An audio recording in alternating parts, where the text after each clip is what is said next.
Okay, guys, we are live. So, for those listening at home, welcome to the Dungeon Musings YouTube channel. My name is Kevin Madison, and I will be your friendly dungeon master this evening, this afternoon, this morning, wherever this finds you, whenever this finds you. Today, we are going to be carrying on with our quarantine campaign, playing Advanced Dungeons and Dragons 2nd Edition, playing through the 2013 adventure. Wow. Yep. Legacy of the Crystal Shard. And with me today are the stars of our Legacy of the Crystal Shard campaign, the Quarantine Crusaders themselves. I'll go the order I've got you guys on the screen here. Why don't you tell us who you are, who you're playing, and what level are you currently? First up, I have Dave. Hey everybody, I am Dave, your resident armorsmith, and I am playing Lex Wiltshire, a 4th level ranger of my legion. Nice. Are you 4th? Yeah, I was confused. Okay. Pretty close to 5th if he survives. Nice. If he survives. Next up is John. Hey everyone, I'm John. I am playing Falkroll Hawkfriend. He is a 4th level ranger falconer and a 4th level specialty priest of cleric, which makes him a ranger. He's a specialty priest of cleric? Solinar. Oh, Solinar. He's a ranger. Priest of priest. Awesome. And last but certainly not least is Mo. Hi, I'm Mo. I'm playing Thomas Branner, who is a 5th level fighter, currently calling in from Ward 6B, Lister Hospital in England. So if I have to disappear and you see various people floating around in the background, that's where I am.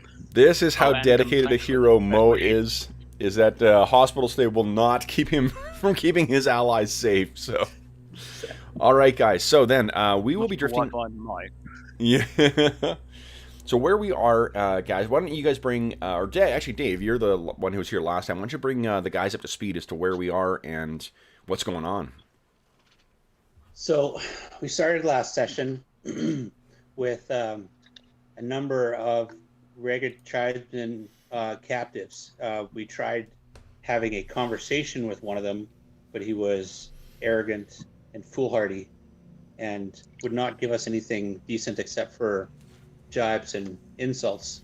So as a group, we had a little discussion and made a really tough decision that if we let the Rhaegar go, they'll just circle back and attack us with more forces, or let the people ahead at the Dale Drop know where we were coming, and so we executed them all. Mm-hmm. And then we pursued it on towards the Dale Drop. We found Lex did a little scouting and found that there's a road that winds like a switchback up to the Dale Drop, and patrolling that road was a Verbeeg. So it's about a 45-minute window there, and when the Lex came back with the others and our Dwarven allies, we left 3 or 4 of them at the bottom with the Rams, and took the others up. Lex hid them in the snow, covering them up with snow, and then took his group to the far side, and we ambushed a Verbeeg, shot him full of crossbows and arrows, and then proceeded to the top, where we've now found the Dale Drop, which is 2 towers and a gate in between, and several Verbeeg guarding the tower. The right tower is currently smoking. It's on fire, like it has been damaged or destroyed, and the left tower is fine. That's if you're facing south. So this one up here is smoldering and on fire. This one, that's why those 2 guys, the 2 Verbeeg, are stationed there, because the door leading in here. Okay. Yeah, sorry, Dave. That was excellent overview. Okay, so guys, each of these, just so you know what you're seeing on the map here, let's see here. These lines represent sort of the path going up. So the free and clear guys. Those are the those are the lands, or the what do you call it? The actual horizontal surfaces. And then these head down. So as you go like down here and then down here, it slopes down until it gets to the turn, and it is a total of about 20 feet drop from the top, from the previous layer down to, say, here, and then it carries on the same way this direction. So the switchback goes down, and it goes back and forth that way for quite some time. And we were just sneaking up along the edge here, hidden by the cliff, or the distance in height. And we were just about to step out into the path last time. So the plan was to step out into here and start shooting at the two verbeeg that are over in the corner on the right. Okay. And the dwarves were going to try and form up in front of us. Half of them have crossbows out, and half of them have their axes and shield. Okay, now I see that Tom is down to less than half health. I'm not sure if we didn't have a chance to heal him after that fight with the ragged tribesman 2 sessions ago. Does anyone want? I certainly have healing spells if needed to do in the downtime. Yeah, like we can say that you would have had time before you made your way up. Because Tom, do you have any healing potions left? Let me just check what I've got on my inventory. Okay, so let me think here. Dave is green. Yeah, I'm carrying 2, so. Okay. Let me do this. I have a suspicion I might have had one when I started out, but obviously I may well have used it in between. Yeah. I don't think you've been healed since that big fight where you lost your ram. Oh, Charles. Charles. Okay, so that's... Cure mods 2d4 plus 3? Yeah, but that's presumably several days ago, so if you had any spare healing, presumably that would have been applied. There's 10. Yeah, well, it was only a half a day trip, though. So this is also the same day from when that big fight happened. Oh, right. With the ragged. It depends if you've got any... And I'll give you 6 from Cure Lights. So I'm a dummy. Jeez. So you get 16 hit points back. It's 30. Okay, so the green markers are Dave, your troops. Yeah. Let me put these back here. The pink ones. Oops. Come on, Kev. Make your color green, associations here. Yeah, good. Green, blue, there you go. The green ones are yours. The pink ones are John's. And then Mo, I'll put yours here. Actually, purple probably looks about the same. So you'll know, Mo, that the ochre colored ones, those are yours. Okay. All right, guys. Are they all bow or same troops as before? Fighters, or? They have a crossbow, they have an axe, and they have a shield, and they're wearing plate mail. So what we had been doing is each guy had 2 guys that had shields out and 1 or 2 guys with crossbows. Your dwarven allies can tell you as well too that they are well studied in taking on giants, and they get a defensive bonus, so they get a -4 to their AC versus giants. So it becomes even harder for the giants to hit these guys, even more so than their shields and armor would suggest. So, guys, let's. As far as you can tell, these verbeeg are unaware of what's going on. So let's have you guys take your first turn. Okay. We're going to sneak forward and form the line. Okay. I'm just stepping down, and my guys are going. Okay.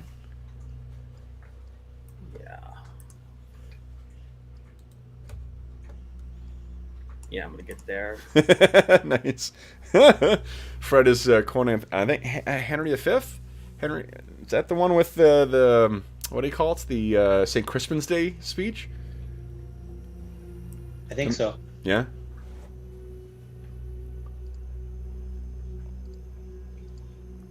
Mo, I'm being a little bit racist by assuming that you know what lines every Shakespeare play comes from.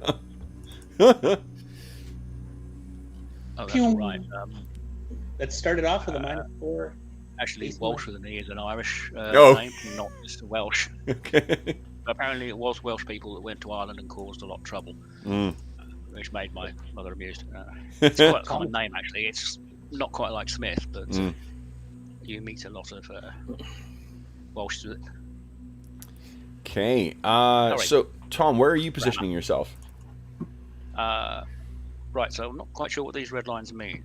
Bear with me. Elevation. Well, again, that's the elevation. Oh, I see. So we're forming a line marching down. Yeah, so maybe. like you can picture the Yeah. going to the right. That's all going uphill, and then it'll turn left to where the Dale drop is, and then it's a switchback road that leads down from there. So it's winding back and forth. Yeah. So that on the far left there, that's 20 feet down from the level above it, and then it carries on like that. Uh-huh. Does that make sense? Yep. Awesome. So the dwarves in So the we front. Henry V. Yeah, Fred is awesome. Thanks, Fred. The dwarves in the front of my group are shield and axe up. The dwarves in the back have crossbows. Okay. Same for me. I'm assuming I've got a short bow.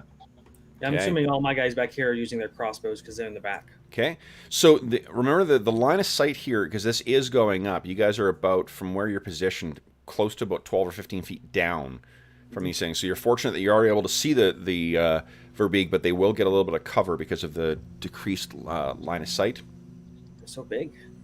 That's all right. They are We so could big. use- It's the advantage. It's if I hadn't spent years and years and years playing BattleTech with weird line of sight rules for it, it wouldn't be foremost in my mind. Gotcha. But yeah.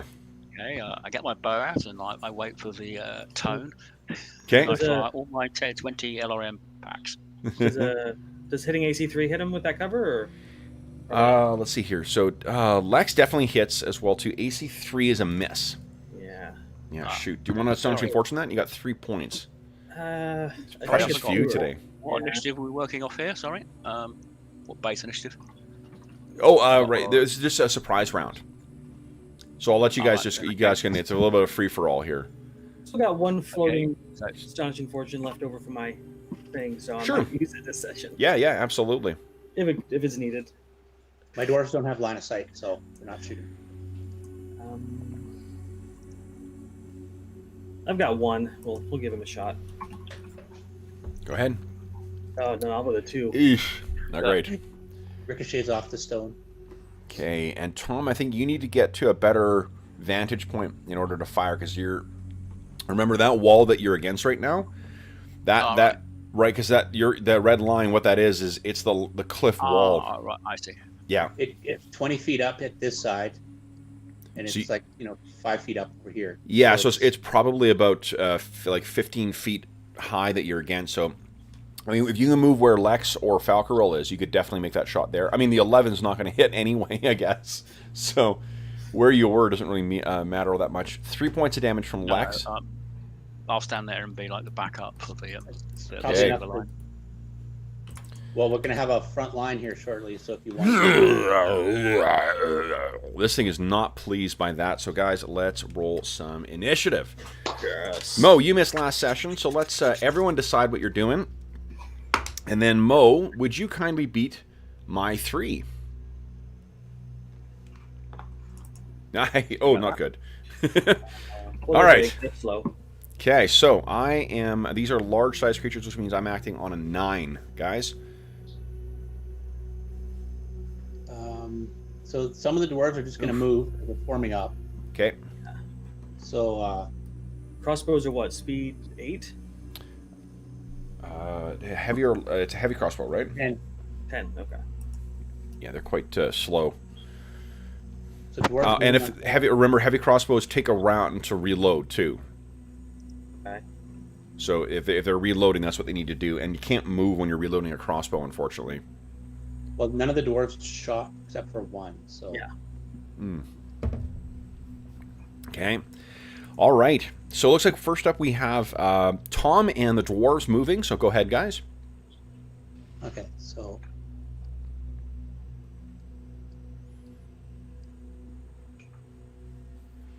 Okay, we got some dwarves moving up to the front there. Tom, look at that, how much health he got back. That's awesome.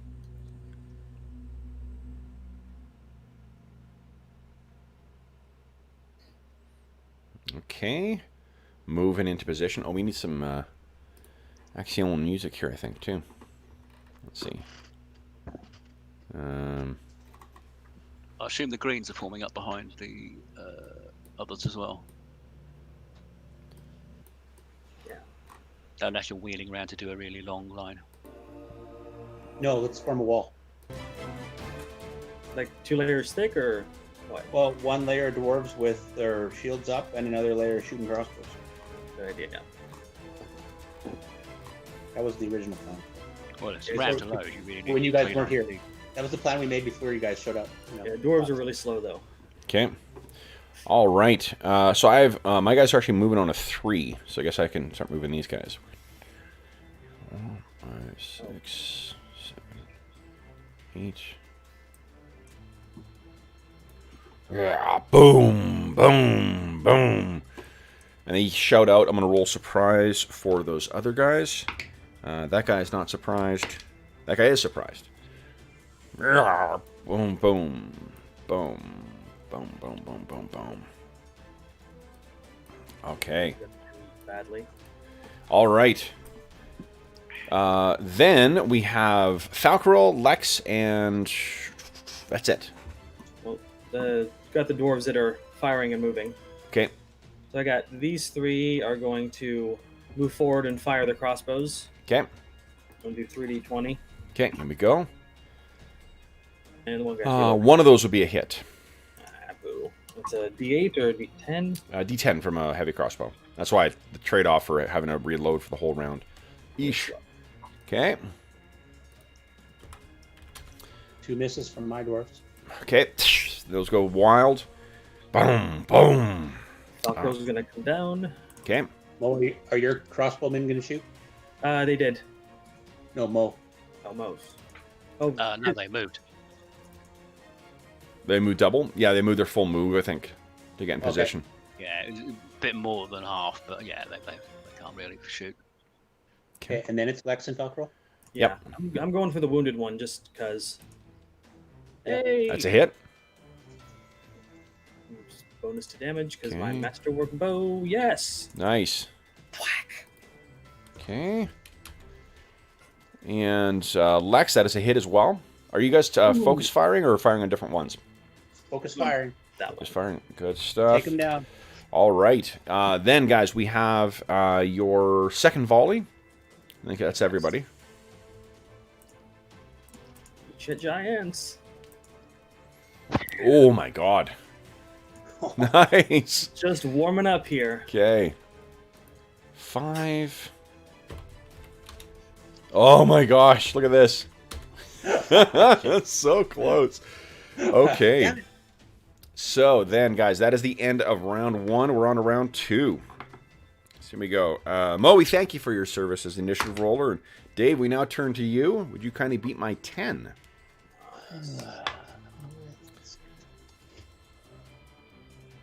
You did. You Nice. did? Okay. So I'm acting on a 10.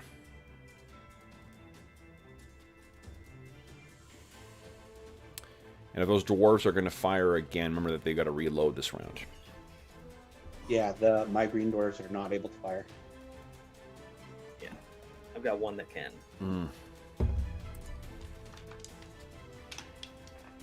Tom, your initiative, what are you doing? So we got a massive 8 plus. I'm going to start moving my guys. I think I'm acting before you guys. 1, Yeah. 15. 2, 3.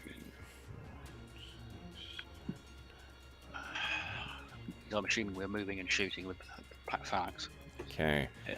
Yeah. This guy is beginning to retreat. 1, 2, 3, 4, 6, 7, 8. Okay. His shield up high, but not these guys. Now, I think, can I charge in to get you? Let's see. 1, 2, 3, 4, 5, 6, 7, 8, 9, 10. Yes, I can. No. Gotta love that giant stride. Boom, boom, boom, boom, boom, boom, boom, boom, boom. Boom. Yeah. So we got 50-50 chance of it being Tom or the dwarves. Let's see here. Tom, we're attacking you on a 1 to 3. Otherwise, it's your dwarven ally. It's you. You're getting the Verbeeg glove, and it'll be one of the dwarves in the front there. So your dwarf allies have effectively a minus 4 AC against these guys. So, Yeah. first one. Oof, it's going to be hard to get past it. Big hammer comes down. Oh, close. Boom! Against the dwarf, and their shields hold firm. And against Tom, your current AC, I see, is a 0. So... Oh yeah, because I have my nice armor, didn't I? And, yeah, you got your upgrade armor. That's with my buckler, of course. Yeah. Yeah. See here? All right, and I miss by 1. Boom! Comes down. All right, then, guys. It is the Falcaril and Lex. You're up first. They're in Are we? combat. Yeah, 14s. Holy. I'm taking a. I'm going after the wounded one that's swinging at Tom. Okay. I'm not Yeah. moving, so. Go ahead and make your attack roll. Since Tom's not actually engaged in melee with it, will I have a chance to hit him? Nope. Okay. So we don't have to take a -3? Nope. Well, he might not have cover bonus. I might hit him. That... They charge. They have a penalty to... Yeah. Yeah, that's true. so both of those hit. Nice. Oh, mine would have been two better because he's within short range now. Okay. Mine's only 6. Well, you don't add the damage for point blank. It's just to Yeah. hit. Yeah. Correct. Okay. Ice, guys. 2 careful shots. Oh! Into these things. Then it is... Tom, what are you doing? Well, I'm going to order the Night Dwarves with crossbows to shoot. Okay. Go ahead and give us 3d20 rolls. Oops. Let's see here. I wonder if I could set up. But Tom's initiative is earlier than the dwarves. So. The crossbows take it. They have a Yeah. initiative Yeah, so 10. Tom, you're actually up first. What are you doing, Tom?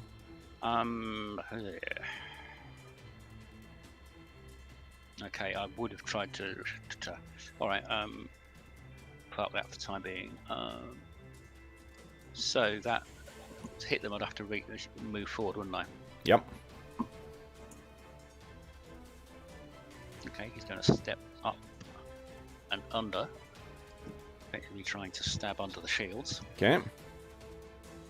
with my normal longsword. Okay, here we go. Got it. Tom kicks ass. Hit him. Oh! That points to re-roll that if you want. Yeah, there's 4 points of Astonishing Fortune right now. Do you want to Yeah. re-roll that? Yeah, you can, You've got a pretty good chance to hit with it's early in the game, so yeah, let's try that now. Okay. I mean, now we have somebody in physical contact with him. It's yes. Not 20. Nice. Very nice. All right. Give us damage against a large-sized creature, please. Yes, that little thingy. 10 points. Ooh. Nice. Goodbye, giant. All right. Yeah, actually, that is enough to kill it outright. So as he said, you get right underneath the shield, you hack it at the side of its knee so it drops down a bit, and then you catch it right in the femoral artery. It kind of falls back on its side. But you can see its lifeblood gushing out of it. That is one dead Verbeeg. Then we have your crossbow dwarves. Gotcha. So I have 3 that are reloading. Well, actually, I'm going to have 1 that's reloading. The other 2 are going to drop their bows and just move forward. I'm going to get them to all shoot, and Okay. then they can switch, and we'll see about reloading. Okay. I'm having 1 attack the... Okay, Tom, one of those I hits. think one of those Yeah. hits. So it's 1d10 they're double damage. 10. None of those, or that one doesn't hit Falcaril. Oh, they got it higher than 15. Ooh. And Lex, do you have anyone? What are they doing? Yeah, my guys were reloading. Okay. Oh, if they're reloading, that means they didn't have their shield bonus. You know what? I hit one of yours. No. Like the other 2 guys, axe dwarves. Yep. They're just holding the line. Okay, so the ones at the front were not reloading. No. Okay, good. Because I did genuinely roll 1 off from hitting them, so if they didn't have their shield bonus, Okay, so that's 5 points on the. he would have probably been squooshed. 5 points of damage. Okay, so... Okay, I'm going to put markers on mine so I know what they're doing. Sure. All right, guys. Yeah. I think that is the end of the round. We got second volley from Lex and Falcro. Yes. Is this? Yeah. Oh, sorry. This I'm is a playing favored Dawn. round, yeah. Tom, if you want to step. Presumably I could step sideways and Yep. try and do the same to his comrade. Yep. That's we a miss, Falcro. Yeah. But okay, so who goes first? We had a quicker initiative. Do our second attacks go before his second attack? I think you guys, did you go before Tom last time? Yes. Yeah, we Yep. were at a 14 Yep. and he was So you'll at be able 15. to attack, shoot before he gets in. Okay, All so right, we don't. I'm not sure what 4 will hit. The 4 does not, the -1 does. So go ahead and roll damage there, Lex. 8 damage, nice. Nice shot. Okay. All right, big hit on another Verbeeg. Okay, then I got one more to move here. Oh, he... Excuse me, my goodness. He just moved in. Then, I think that is the end of the round, guys. We're on to round 3. And Dave, you won initiative last time. So, everyone figure out what you're doing this round. And then, oh geez, Dave, would you beat my 9?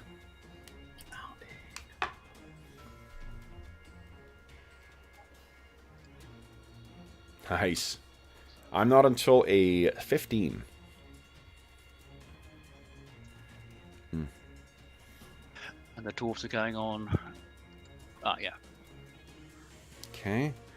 All right then. So guys, we have first up is Tom on a 10. What are you doing, Tom? 13. Okay, I'm going to. I think I might as well stay where I am. Mm. I will.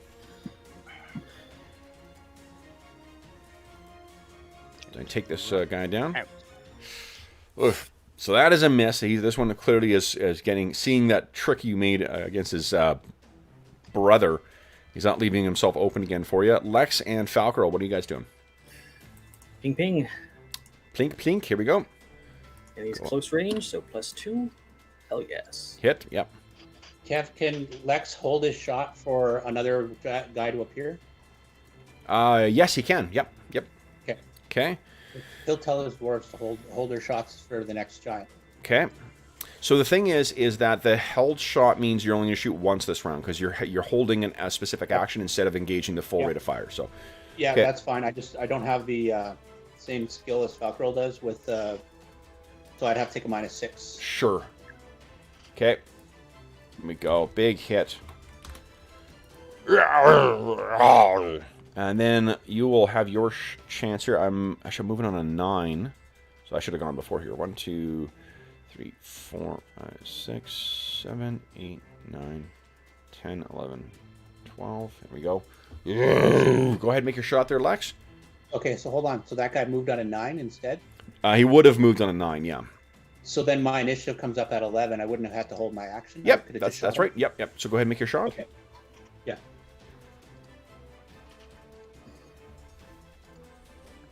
My button? No. I'm like, that's only a damage button. We don't want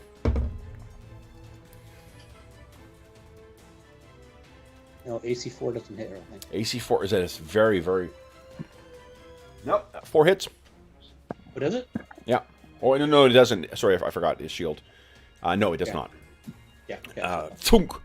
He clearly has heard about, little shits, whatever the language these things speak. They're calling out orders back and forth at each other.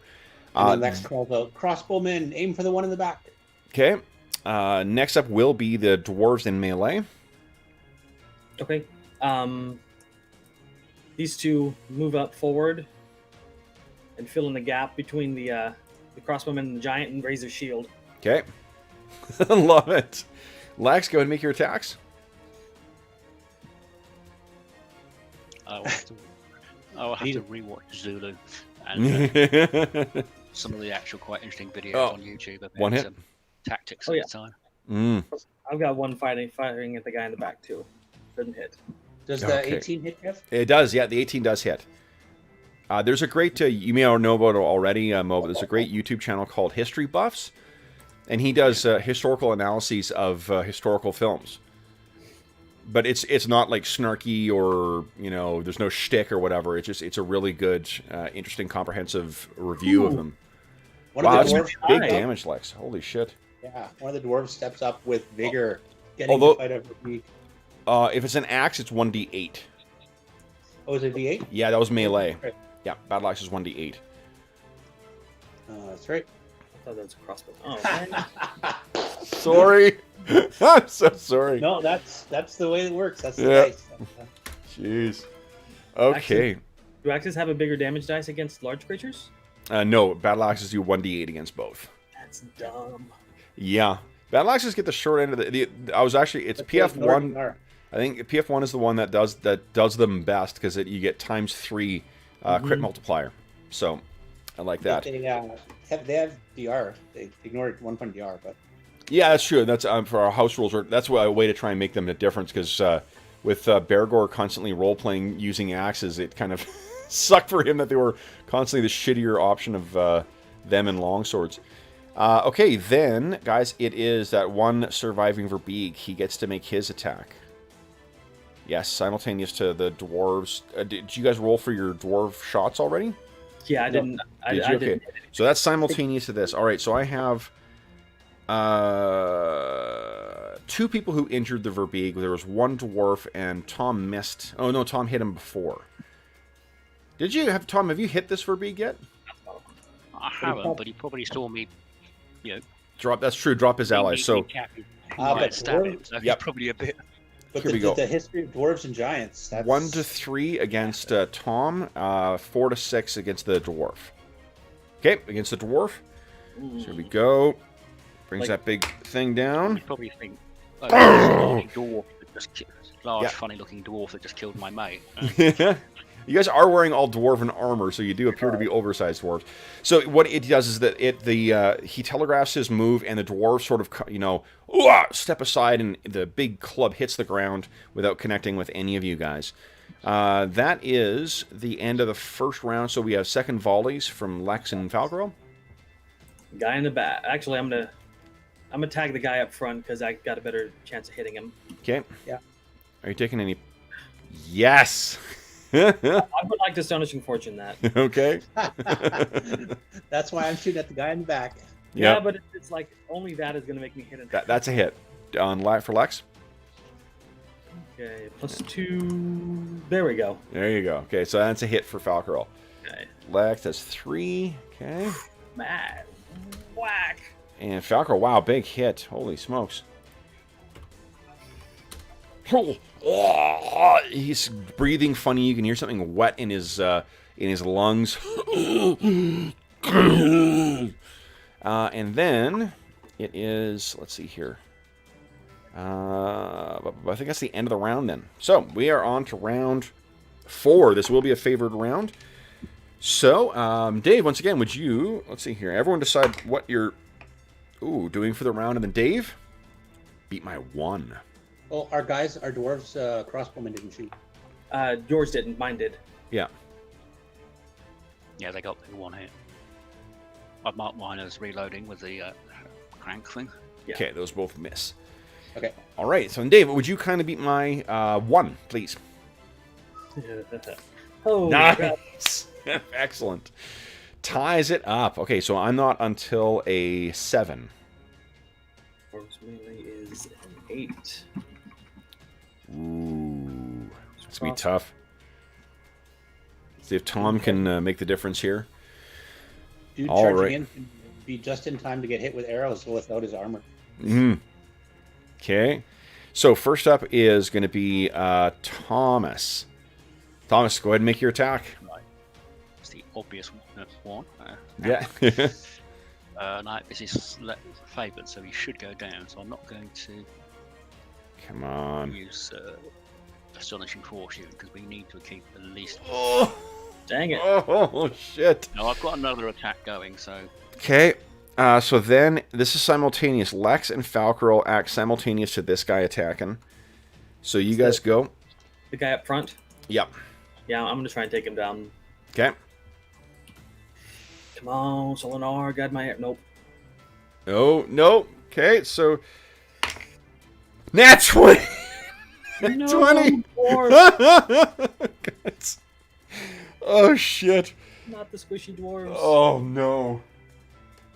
Yeah, it's... Oh man. If he doesn't die outright, I might be able to help him. Well, he takes 12 points of damage, so Minus 2 DR. 10. You only get 8 hit points. He's unfortunately. Smooshed. Boom! He dodged that attack a couple of times, but in its death throes, this Verbeeg flails out and smashes down one of your dwarven brethren. No! And then let's see here. This one. Let me get rid of this Verbeeg corpse here. Guys, delete him. This one is charging in, which means it's acting at the same time. To Tom, and actually I don't need to stop there because he's got the reach. And let's see here. That is a miss on you, Tom. So then we have dwarves in melee. Boom. And boom. Okay. Ooh. Neither of those are able to get past. Man. Okay, Tom, Dave. do you have a dwarf in melee or no? I think you've got one in melee, Dave. Yeah. Just asking Tom because I'm. Here we go. Oh. Jeez, just short. Shoot. Then it is the dwarves who are firing. And minor. I got one that's going to shoot at the top one because he doesn't want to shoot his allies. Okay. Nope. Nope. Wild. Then we have Tom's second attack. Come on, Tom. Can you avenge that dwarf? I'll effectively stay where I am to sort of keep the line in place. Yeah. Let's see. Come on. Die, die, die. Oh! No! Gosh. Not good Do enough. you want to AF that? Get it out there. Do you want Astonishing Fortune that, guys? Or how many do you have left? I can double check. We have 2, I think. 2. It's up to you. You got a better chance of hitting than the dwarves do. So Yeah. Yeah. Probably save one in reserve in case somebody goes down, but yeah. go for it. Okay. Okay. Come on. Here we go. Come on. 20. No! One's back to back. Oh my god. Jesus. Well, at least you didn't hit an ally. Yeah. He's like, meta currency. Yeah. All right. So then, next, then at Falcro and Lex, you guys have your second volleys. Okay, I'm gonna try and get that guy that's low on hit points. Okay. Just hopefully. That is a hit, Lex. Who are you attacking? The one in the back. I don't Yeah. hit anybody. Okay. No. Okay, so Lex does 2. All right, so after smashing that dwarf, the Verbeeg kind of gets back and is like,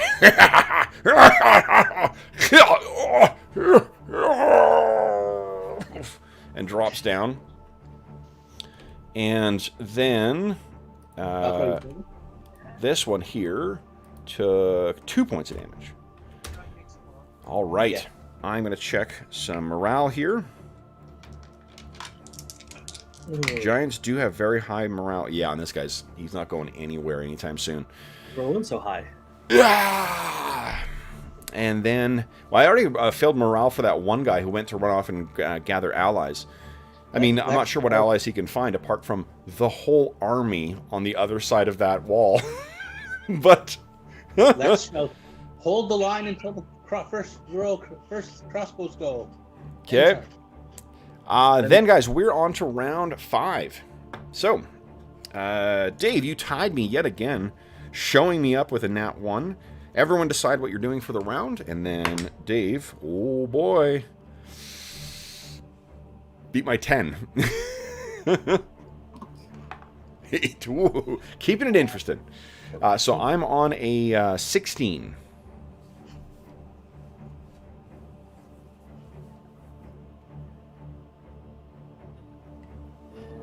Nice. All right. Hey, Brian. Brian's in chat. Hey, Brian.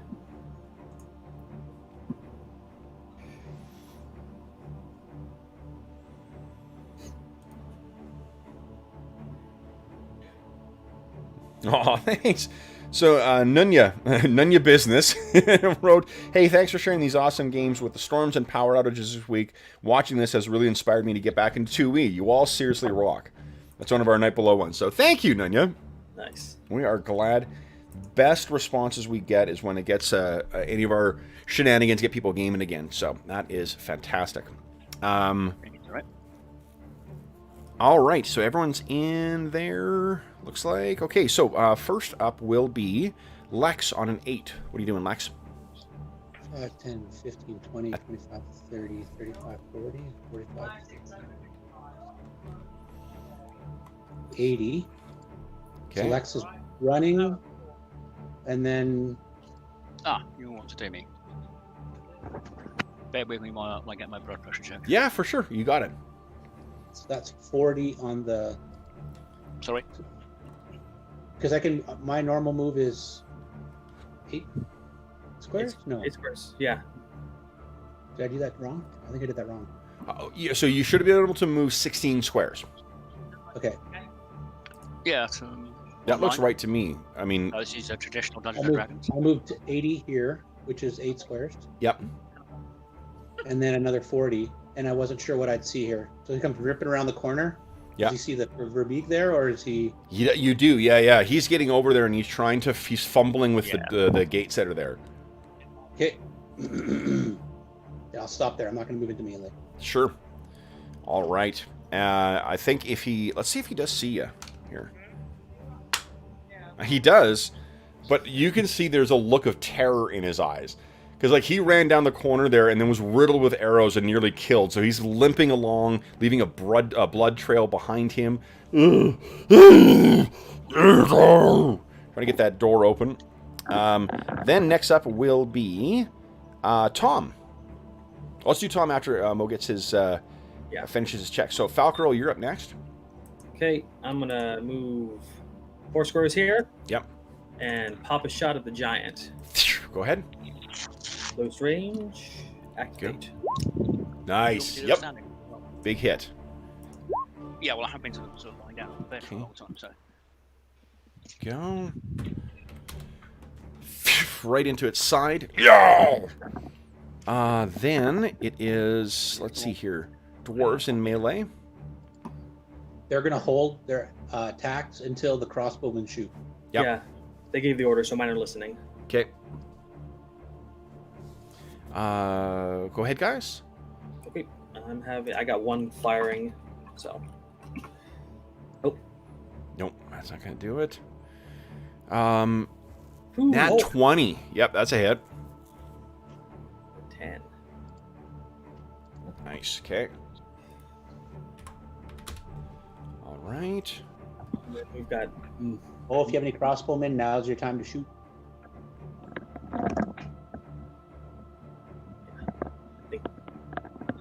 He's still out of it. Ooh. Yeah, still maybe. Right. Sorry, I was. Not at all. So Right, Tom's action first. So Tom acts first, and then his dwarves. Right, I'm going to step up and try and do what I did with the other guy. Not a favoured round, presumably. No. It is not a favorite round. No, it's round 5. But Falcarol's dwarf only rolled with 2. Nat nice 20. hit. So he goes racing. He's ready. He's got the measure of these verbeegs now. Go ahead and roll damage. Come on. Oof. Minimum. Not. That's 3. Okay. 3 nat 1s and 1 nat 20. Jeez.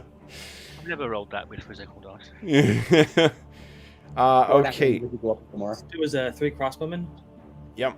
Right. What's the best target? Right. I think they're all going to shoot at. We're actually even on nat 1s and 20s so far today at 4 and 4. Okay. Survey said. So go ahead and make your. Let's see here. Rolls here.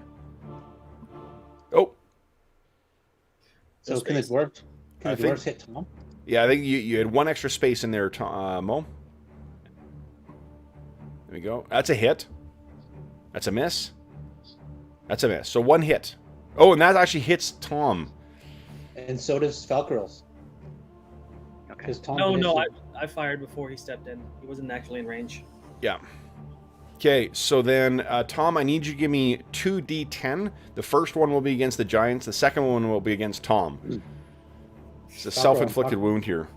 Falcrill, I'm talking about the 2 that was rolled by your single d20. That was your dwarven shooter. Yeah, but Tom hadn't stepped up yet. So that's burned by the DR. Okay, and then no, the 2 that first d10 is against the Giant. Second one is against you. Oh, okay. Yeah, sorry. Let's see. Yeah, Tom was 10 feet away, but his initiative was earlier. He just hadn't gone because he wasn't at the table. No, that's up to Kev. Yeah, that's no. I agree with Dave. So I should roll a d10. No, just a d10, Mo. Just damage. Yeah, I'm using the actual laptop keyboard, which is slightly different. Okay, you got it. 8. Right. Okay, so Mo, you take a total of 6 damage after DR. Ow. Eesh. And then Falcro, give us a d10 roll. Oh, shit. Better keep your mouth shut, Dave. Oh, That's the rules, man. And that's Mo, why I have bad news. One of John's dwarves shot you as well. So you take a total of 8 after DR. You take 8 more damage. Oh, yeah. Sheesh. That's why we told our dwarven warriors to stay out of the melee until after the crossbow shoot. Okay. So that Tom didn't listen. Then it is the dwarven melee. You want to go now? Yeah. Yeah. Okay, go ahead. I'm gonna have. Well, that one just stepped in the way. Okay. I'm gonna have this one go over here. Yep. And this one's gonna charge him. Okay. charge him. Those are misses. Well, one didn't charge, one did. Okay. 17 hit him normally? 17 does not, no. Jeez, man. I'm sorry. You'll get a Okay. bonus to charging. They Then... get a penalty. Well, with a charge, I can't remember. It's a -2 for charge. Yeah. Okay. Might Then- be racing. That, I believe, brings us to our Verbeeg. So, the person who is actually wounded is Tom, I think. So, this thing brings its mighty club up again. And down. Boom! I think that's a miss. Nope, that is a hit. Don't worry, Is it Tom. hitting me? Oh, no, it's a 0. It's a miss. Because your AC is a 0. So it comes very close, Tom, but you are missed. Don't worry, Tom. I still have healing spells. Then it's, we have second volleys from, I guess, Falcarol. You got a second volley if you like. Yeah, I'm gonna take it. I'm taking the penalty time not hitting Tom. Okay, -6. Yeah, Sure. he's in close range, so I get a -4 net. Woohoo! Nat 20 will do it, though. Go ahead and roll damage. Shit, beer bog. Oh, jeez. Whack! Smash. You guys are fucking representing for the range contingent today. My goodness. All right. And I think, guys, that brings us to the end of the round. So we are on to round 6 now. This is a favored round. So, let's see here. I think, Dave, you're still kicking my ass with initiative. So, Dave, would you once again try and beat my 2? Jeez. Oh. Got a question. Yep. Say the dwarves just want to raise their shield and just defend. What's the speed on that? Speed is, we'll say 3. Okay, so 12. Yeah. 12. Okay. They will benefit from the defense for the whole turn. They don't need to... They're going to defend Tom. Okay. Oh, there is actually an option for shielding someone else. Yeah. But it means that the dwarves will not have... They had their see. giant dodge bonus, so. Oh, fair enough. Yeah, so they're only a -2. Giants do have really low THAC0, though. All right, so I think this giant, the Verbeeg, is once again... The one that's at the door there, Lex, is pounding at it and trying to bring it, draw it open. Let me do a bend bars, lift gates check for it. Because it's got... +8 is 15. Archers take, Nope. Archers take that one down, I think. Ridiculous. Can't see So them. this thing's yanking at the door. The door seems sealed shut, maybe swollen from the heat from the fires from before. He's looking back at you in panic. Then the one that's attacking you there, Mo, it's going to bring that club down a second time. It's going to try and tag you.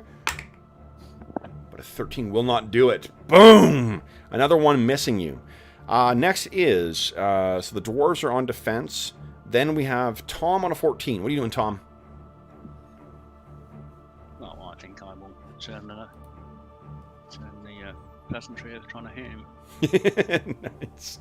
It's the most civilized death threat I've heard this weekend. Oof. That is a miss. Next is Falcarol, I think, on a 15. And Lex. Oh, and Lex on 15 as well, too. Lex, that is a hit. What is it? How does this thing die? Lex is like, normally I wouldn't shoot somebody in the back, but you're a giant. Yeah. That's one go right, hits him right in the middle of the back. And just crumbles down. Thump, thump. Yep. I He's missed it in front of me. the body is now blocking the door as well. Falcarol, okay, so that is a miss, but you do not hit your allies, so that's very good. Next is the dwarves in melee. They're defending. You have one that's not. Oh, Unless you want to. I thought I had just gone with whatever you had gone, so I assumed they're defending. Okay, so they're all defending. Then dwarves firing and reloading. Do we have anyone who's firing? I've got one. He's going to try and be fancy and take a -6 to a shot. So he needs a nat 20 to hit. Open. Nope. Okay. Then. Okay. You might as well. We might get the numbers. Everybody else should just try with the -6. Yeah. All right, so we're just gonna hit it nat 20 then, basically. Yep. Close. Close. Jeez. Okay, so it because they're careful. That one does come very, very close to hitting him, but not So quite they're like, good enough. careful aim, careful aim. Yep. All right. This is a favored round, so Tom, you get your second attack this round. Go ahead. Dex risk. Old 20 does not like you today.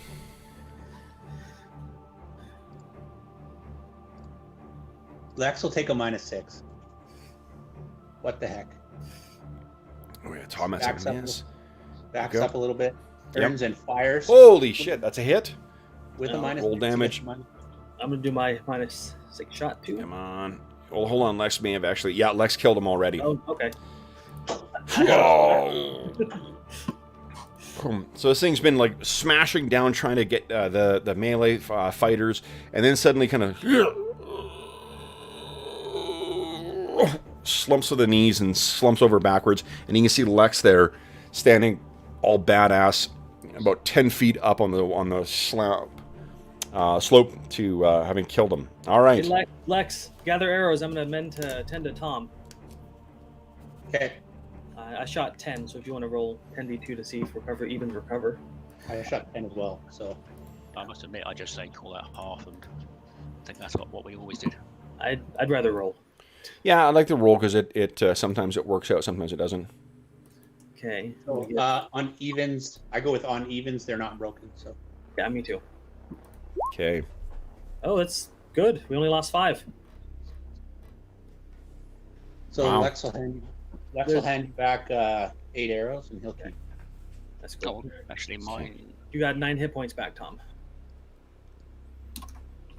Excellent. Okay.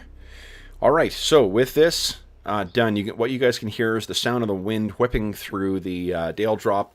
You can hear the sound of the crackling fires inside that leftmost tower, and the sound of the army outside of the gates. Okay, so this is we know there's an army here, right? On the other Yeah. side. Yeah. Have we told the Dane anything about it? Yeah, we sent word back with, we assumed like Store and you guys, Okay. to let Dane Silverstream know that we heard from the Rhaegar tribesmen that the Dale Drop's been taken, and we're heading there to try and take it back. Ooh, we're sorely not manned for that. Okay. Okay. So as you guys are grabbing things, you can hear the sound, Lex, I think your elven ears will pick this up. You kind of cock to the side and you hear the sound of what sounds like a latch throwing. Everybody hide.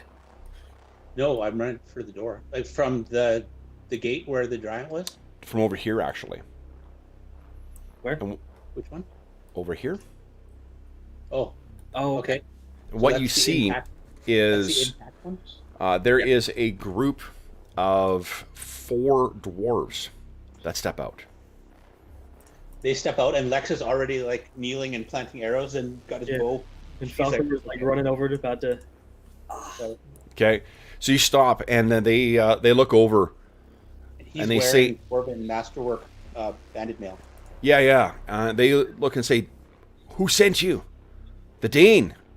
Dane Silverstream sent us. We have a few reinforcements. I guess that's part of the reason why we brought the dwarves, right? Yeah. What's the state of the tower? Can we hold? The north tower's fallen. The south holds firm, but they've breached the gates. They've not brought them down yet. But, and he looks over. They step out and hold on here. Let's see.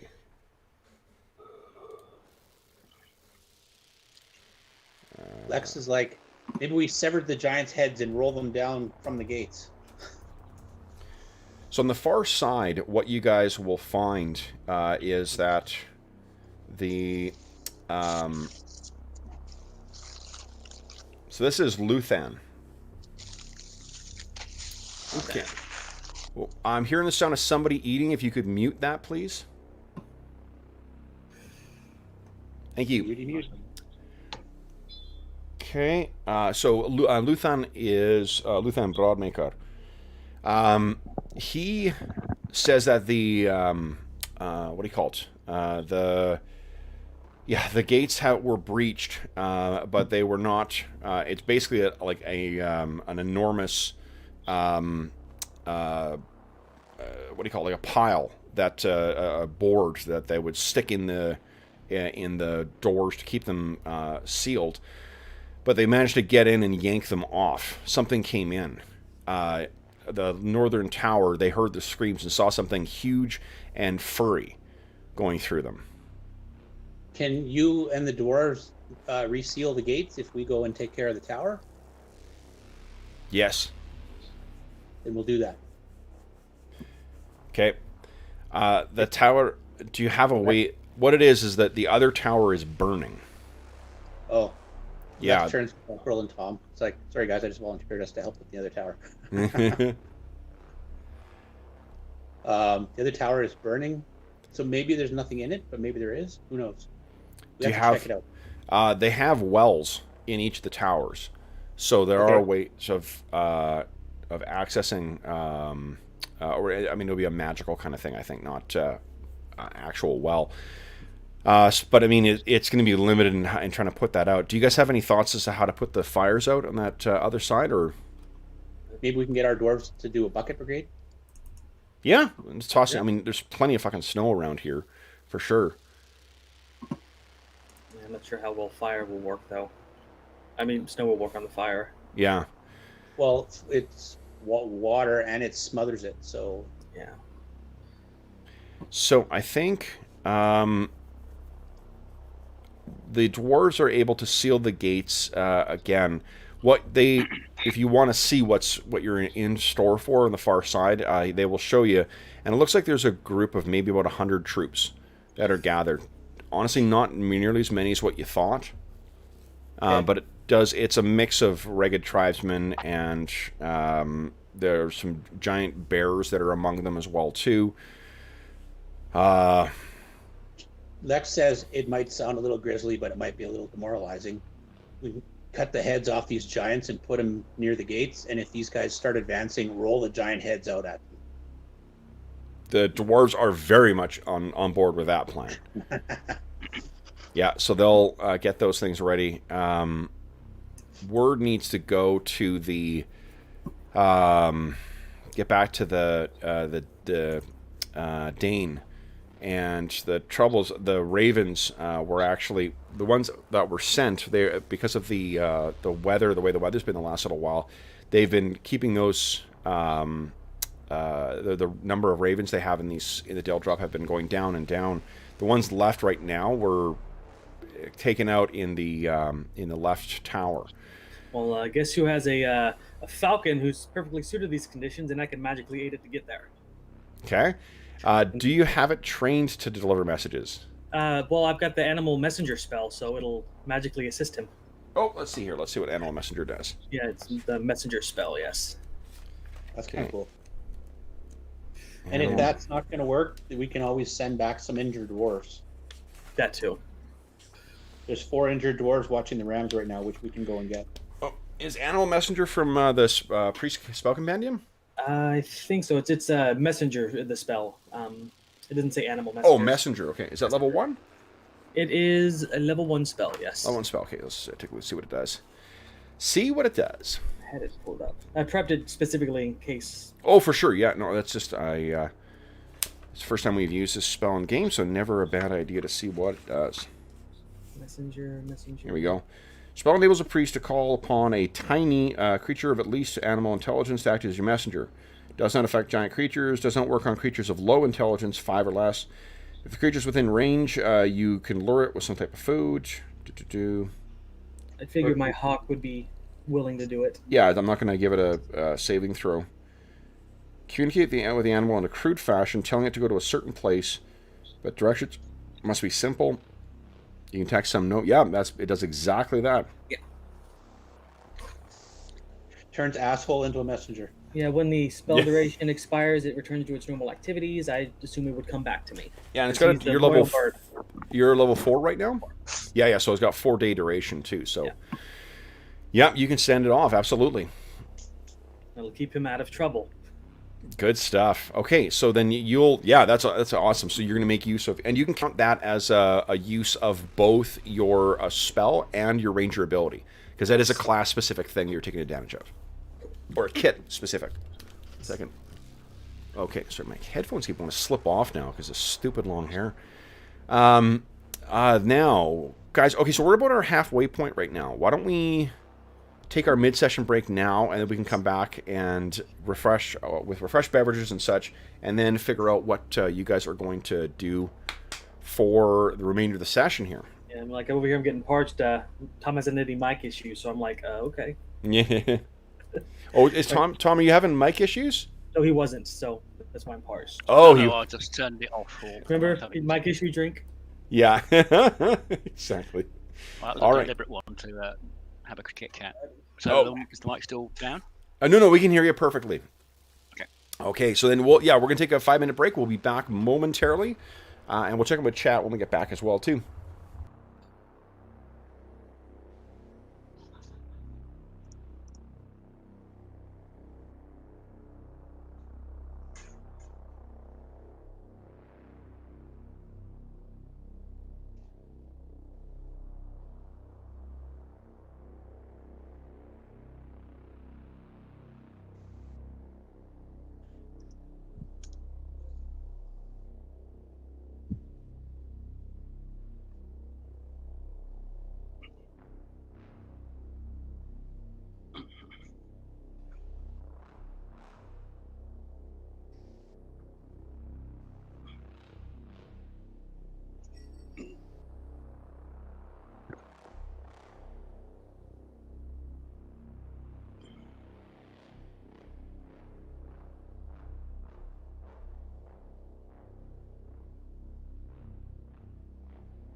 Okay.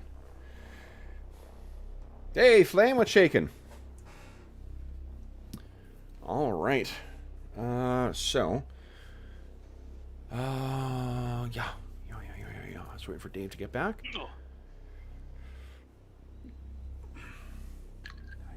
Love me some orange juice. Yep. Nice. Alrighty.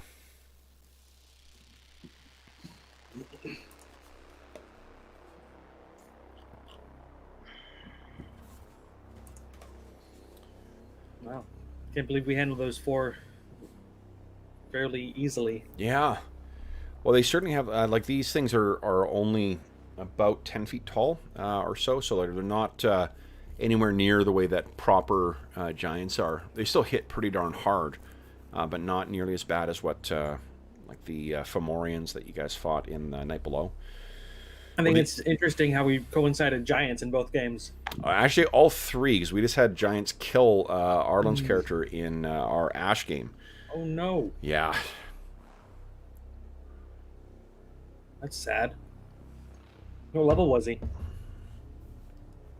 5, I think. Oh. Yeah, like it's... yeah, it was unfortunate. One of the players had previously used hold person to great effect on giants to sort of like control the damage output that they're able to do, and did not do it in this one. So they were down to only 3 players against 3 giants, and it just did not. They were able to down one of them, and the giants were injured, but they got in close and just knocked out one of the heroes. And then one of the monk just could not get a fucking break, and I think he rolled nothing higher than like a 5 in about 6 attacks. So it's just bad confluence of events. Well, that's how things happen when you use random dice to determine. Yeah. Sometimes they eat the bear, and sometimes the giant pounds your character to death in the dirt. So, little from column A, little from column B. Well, as long as you remember it's the journey that's the thing, not the destination. Yeah. Especially if the destination is the afterlife. Yeah. Yes. Oh, jeez. Okay. Mo, are you back as well? Yeah, I'm just going to play, assuming we're not actually back. I bet the blue screen behind me might work for capture better. Oh, sure. Yeah, you go. I still don't. Do you guys see Mo in Roll20? I don't see him. Yep, I see him. Okay, hold on. Let me reconnect then. Boom, and boom. Yeah, I see everybody now. Great. Okay. So, Can I guys, just say that we get like the coolest ads on our channel. Like it's all like video games and mobile phone games and really cool like fantasy adventure shit. That's all I see. You do know that half of those are at least targeted to your viewing habits? Yeah. It's awesome. Excellent. I get the weird soap commercials like I'm getting Raid Shadow Legends right now. I'm thinking I might download it. I think I saw the Royal Bazaar Manscaper ads. I don't know. Yeah, I see a lot of manscaping ads in mine. I don't know what I search for online. First time I saw it, I just thought, You gotta stop mentioning it. Well, there's also I was worried that I'm like, what website did I go to suddenly see all this manscaping shit? But they've just made a big push into a lot of video game stuff, because one of the big World of Warcraft YouTubers, a guy named Bellular, he had an actual like sponsored content intro for it too, which was really hilarious, because I've not seen a guy talk about his balls as much in the start of a video as he did in that one. And it was clear that he was going to take the money, but he was not pleased about promoting it. I prefer not to hear about anybody's balls. No, good Lord, no. Oh man. Okay. So anyway, enough about our hirsute genitalia. Let's talk about this. Thanks for the best wishes. Who always does the roll d20? Yes. Yeah, I was feeling particularly grotty the last time, Well, we are glad to see that you are back in fighting form again.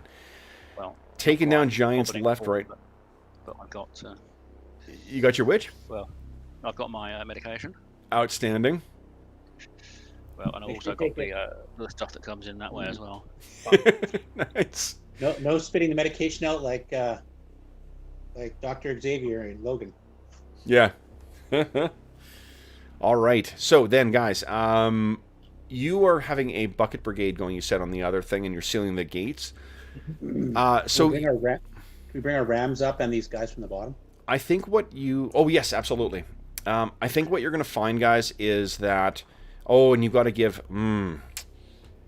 Yeah, so let's do this. The guy who was down, would you give me... that was one of Dave's. Dave's, give me a D20 roll, please. Is that the CB lives? Yeah, it's a save versus death. We'll see if he... And unfortunately... He is shuffled off.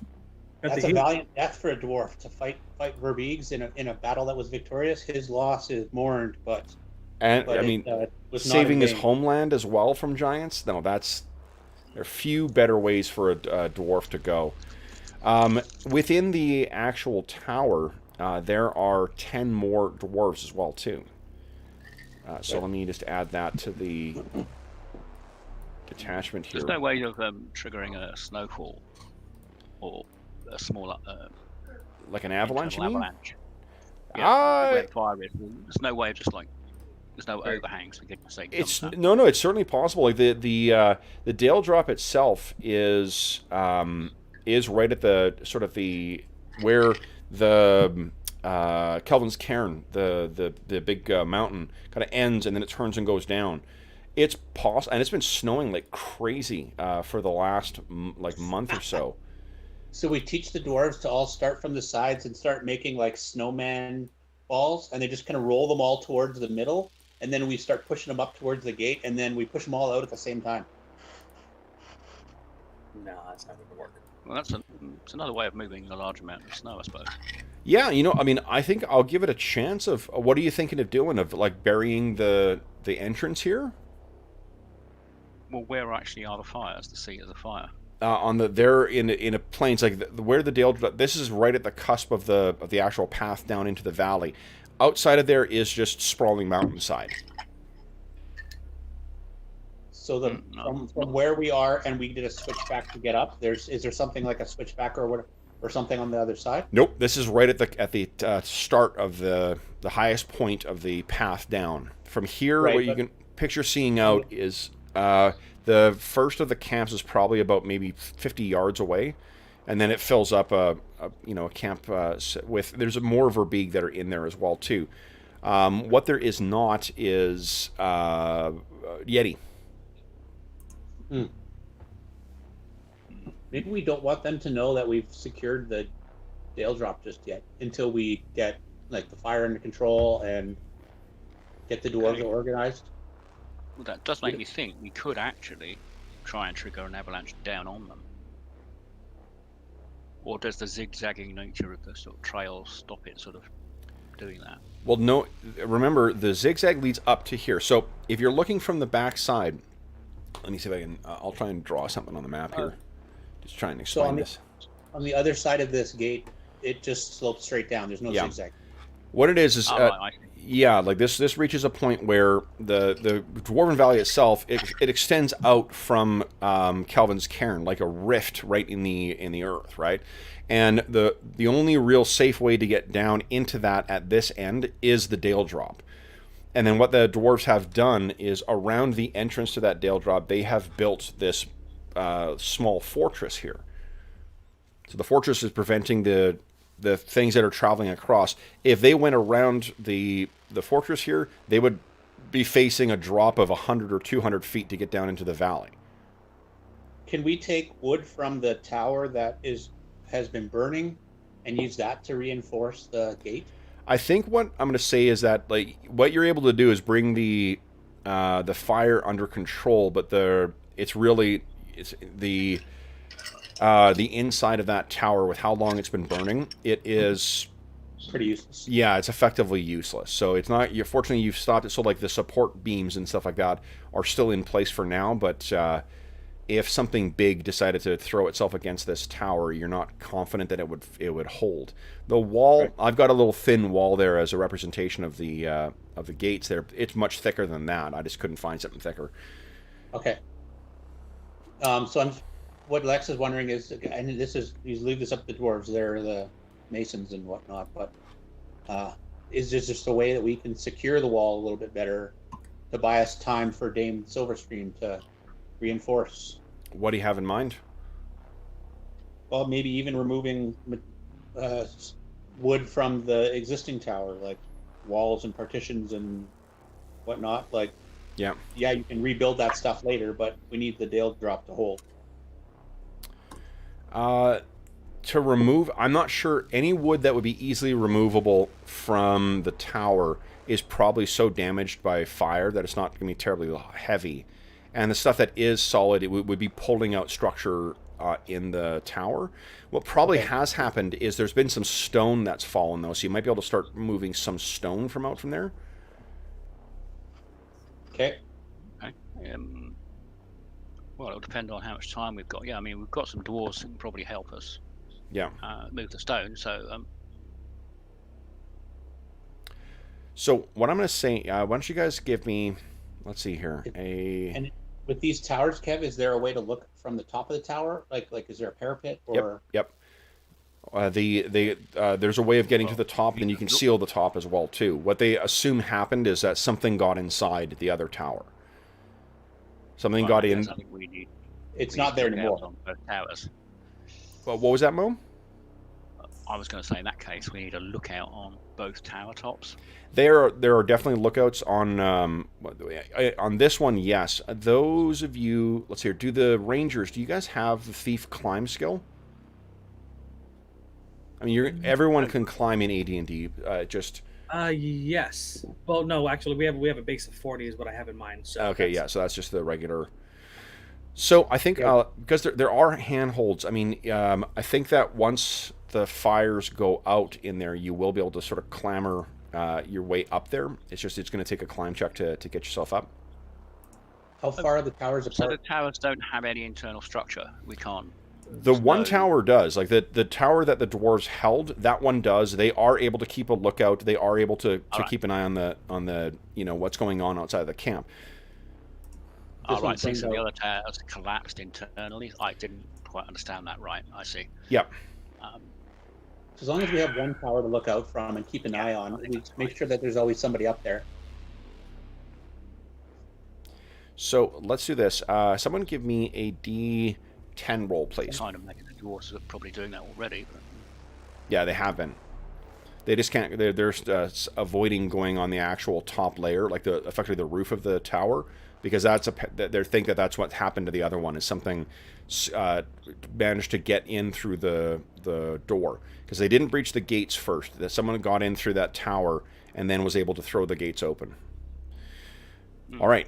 So 4. So you guys arrived here getting close to the evening. So you're fighting fires till well into the night. And it is early dawn before the fires will finally be out. Those of you, everyone is weary, everyone is tired.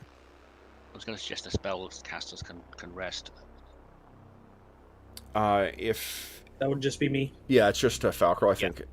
That's fine. I'm good with that. The rest of us can keep working. So Cola, you take some time to rest. You will have enough time to get a full night's sleep and then prep your spells in the morning.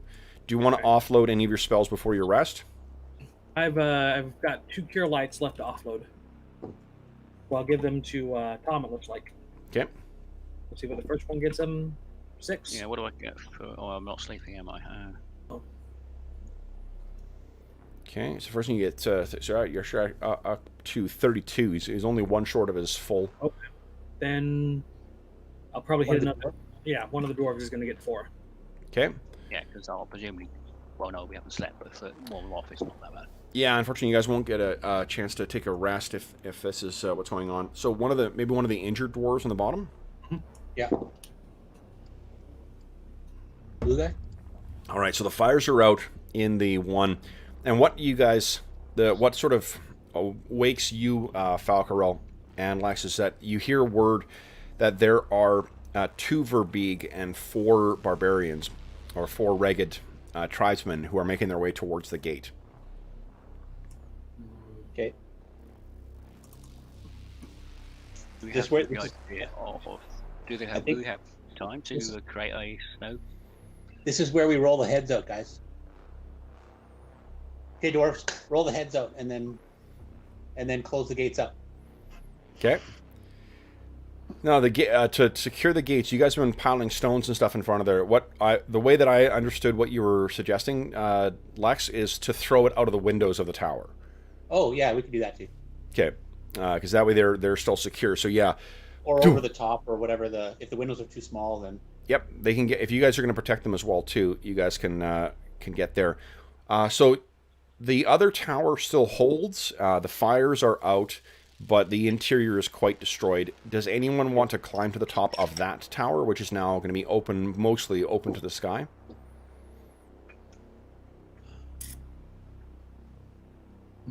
how far are the towers apart at closest? At the closest, it looks like it's about 30 feet. 10, 20, 30, 35 feet.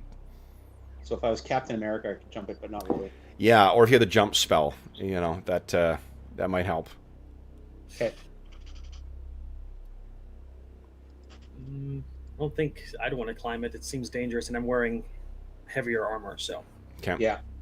So I'm gonna go to the top of the intact tower. Okay. So why don't you guys put your tokens where you want to position yourselves? You should have control over those new dwarves as well too. I'm assuming that they're all going to stay in the big tower here. Okay. Can the rams come in, or can the rams?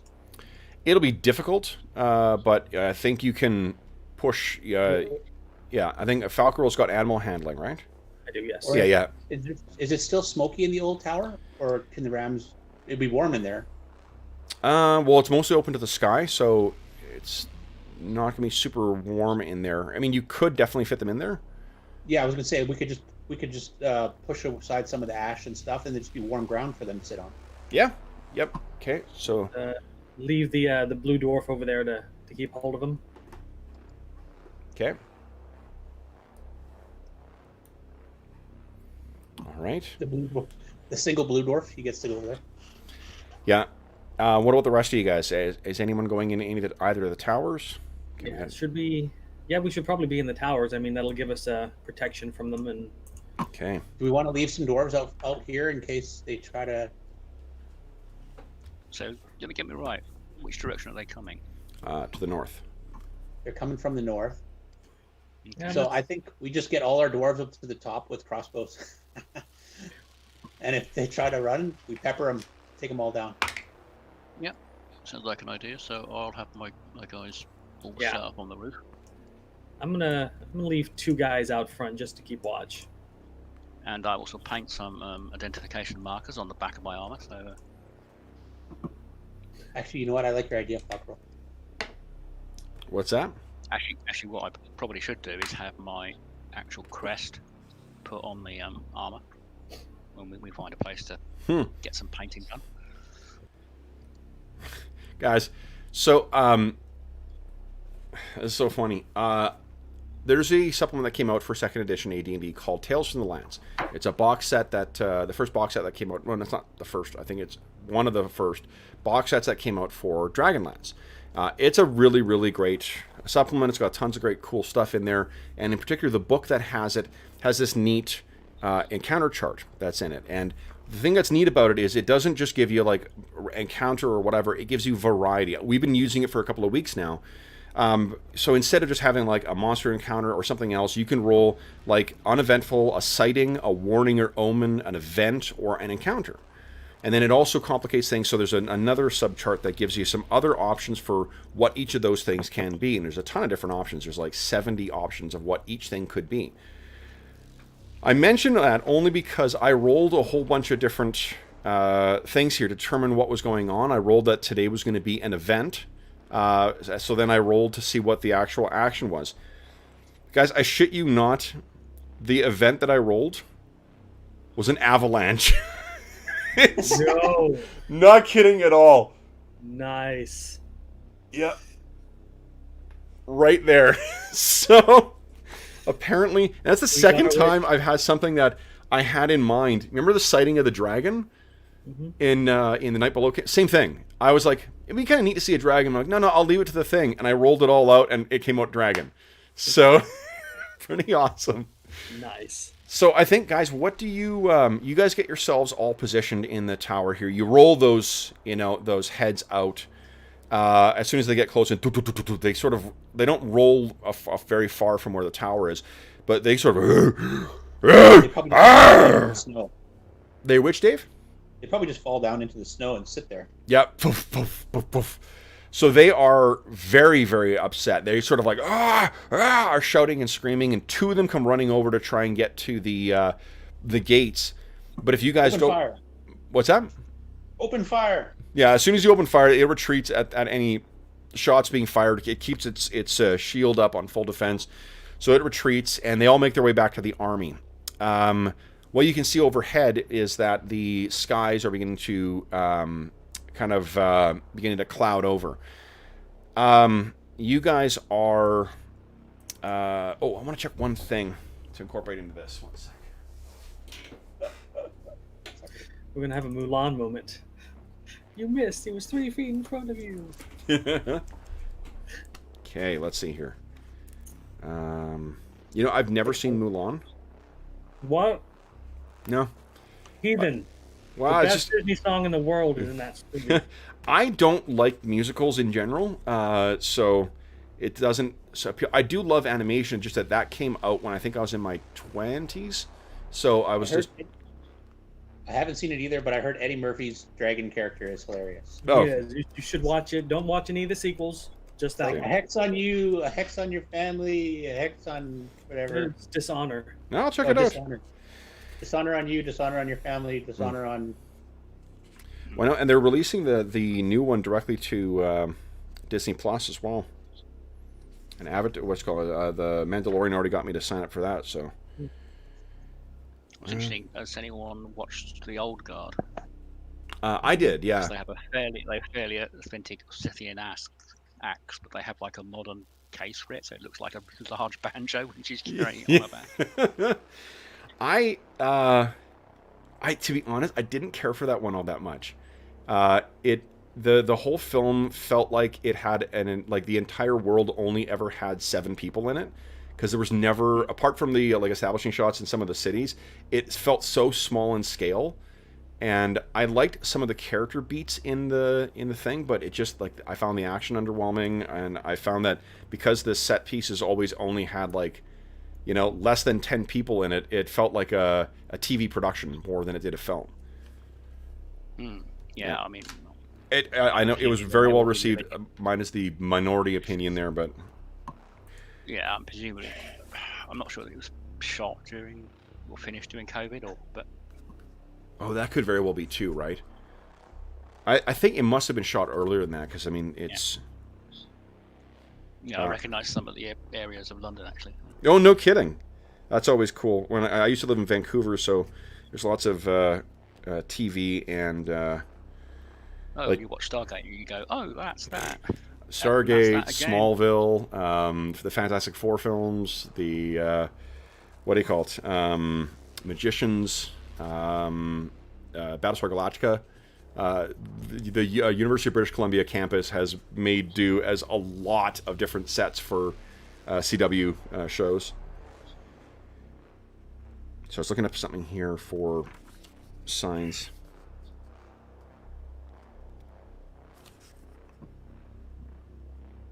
Here we go. But I must admit that pub in the old ones at the end, I've not been in that one. I shall, when this all calms down, I shall have to have a trip to that one. Yeah. There was a place in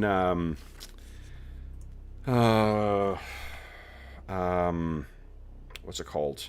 Dundee. When I lived there, that was like that too. Like really a pub incorporated into the landscape and the development of the city as kind of a hole in the wall. It was really cool. And had a back, kind of a back area where there were tons of rabbits. There was a big lawn that was out back of the thing. You could sit on the patio and kind of watch, the rabbits fuck around. Anyway, so guys, here's what happens: is you are all, you can see that the Verbeeg and their Regid allies, they all head back, and the army begins assembling. And what you can see is that it appears that the Regid had come in here with the plan of a what do you call it? With a plan of a siege more in mind, because they've got like the what do you call it? The arrow shields and things like that all set up. So it definitely appears as if you are going to see an entire army of 100 thrown at this wall. And with and these are not just small-sized, like human-sized things. These are Verbeeg-sized arrow shields. So they're able to hide a good chunk of the army behind that. They also look like they've got ladders and such made too. And they're also, even though they're smaller than regular giants, they seem to begin, hurling stones up against the walls of the tower. What do you guys do? So in knowing that this massive siege is coming, what do we see our three heroes getting up to? It strikes me we could use the snow to build effectively an extra sort of defensive layer in front. I'm not sure. Snow's not very defensive. No, Well, no, you let it freeze, and they've got to climb that as well. I don't think we have time. And then they've got to go down, and so there's effectively a ditch in front of us. If you guys are putting yourselves on the other side of the gate, you've already put all these defenses behind the gate to try and prevent it from being opened.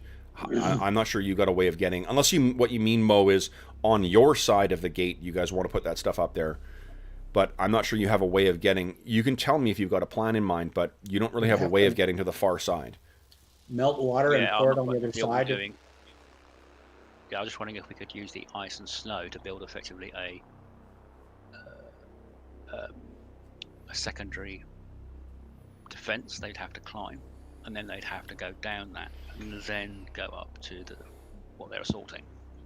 Because then that means they're again, do you mean on your side, like this side, the Dale Drop side, or do you mean on the other side, on the Kelvin's Cairn side? The other side. I don't know if we've got time to go out and build effectively another. No, like how would you guys? You've just spent most of your time securing this side of the. You have to pull all that shit away in order to open the gates. There is no other way to get to the other side. Like that's part of the Dale Drop's defenses.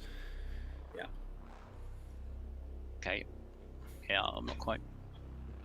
So then tell us what's going through your character. I think that whatever planning has been made is done. I want to know what's going on with each of your individual characters right now, knowing that this very well could be your end. Lex doesn't know squat about sieges or warfare, so he's, I'll defer to two of the dwarves. Tell him, well, we've only got to wait. Well, the Falcon has been like. Yeah, what's the name you called it? Havoc. Asshole. His name is Havoc. Well, Haddock presumably can get through fairly quickly to deliver the message. Oh yeah, he probably already did that. They still have to mobilize and move. So we only have to hold out until they manage to get a group together and then march them up, and we control this side. So realistically, we may only have to hold the mob for a couple of days. Could we send some dwarves on rams up into the mountains and kick some rocks around to try and start an avalanche? Well, again, like you've got no way of getting through that gate. Assume that you can't, unless you want them to die and not come back. You've got no way of getting people to the other side of that gate. Yeah, I don't want that. Like, what, climbing up the mountain where goats can't do that or whatever? Rams? I guess rams are sheep, but yeah. At this point, like the reason there's a defense built here is there is no way of getting past this gate. Unless you fly. Yep, they've picked a perfect spot of geographic features. They probably made use of magic to augment those, and then they used their dwarven architecture skills to build a place that it's as much of a complete fortress wall as the combination of the natural features plus the way they've built things as they can to secure this. This has been here for as long as the dwarves have been in the valley. Yep. I'm going to go climb the other tower then. Okay, guys, let's just back up. We know what your plans are. I'm not interested in hearing any more plans. You guys don't have time for that. What I want to know is what is going on with your individual characters.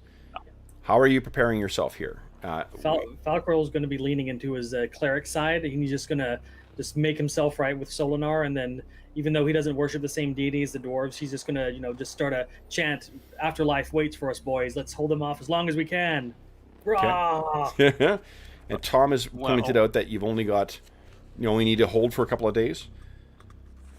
The dwarves point out that there is the people that have been sent are likely what he's got.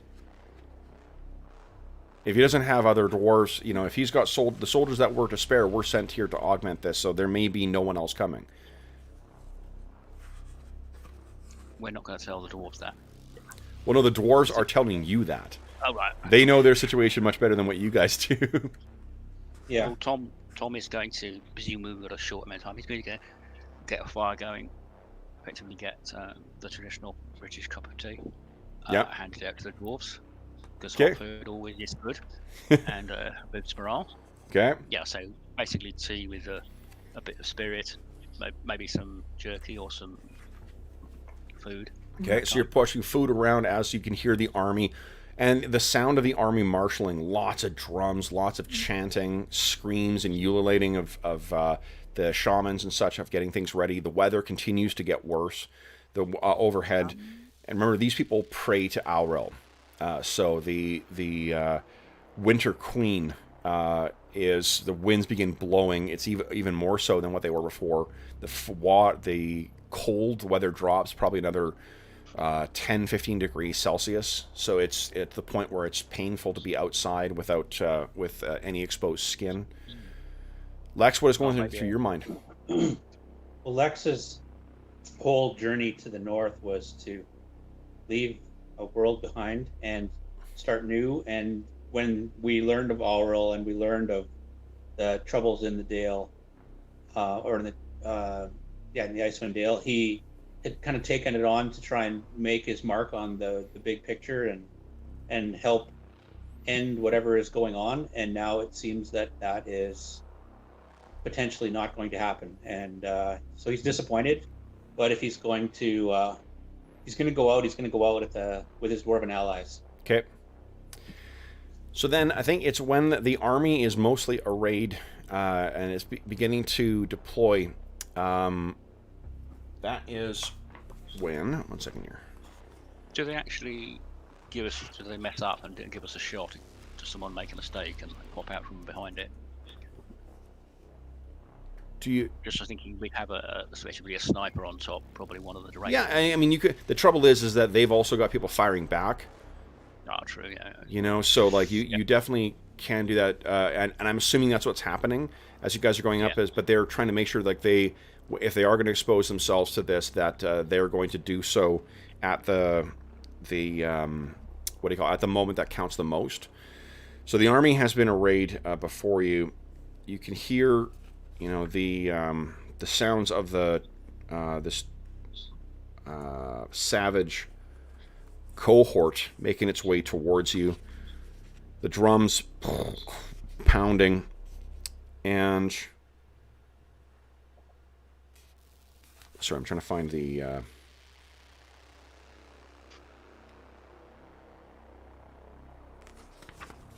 where are you?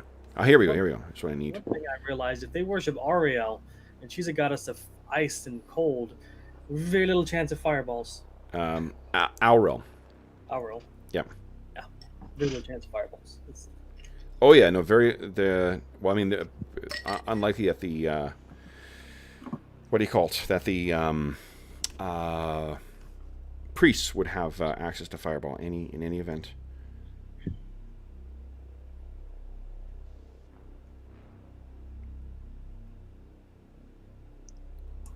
Okay, so what you can see,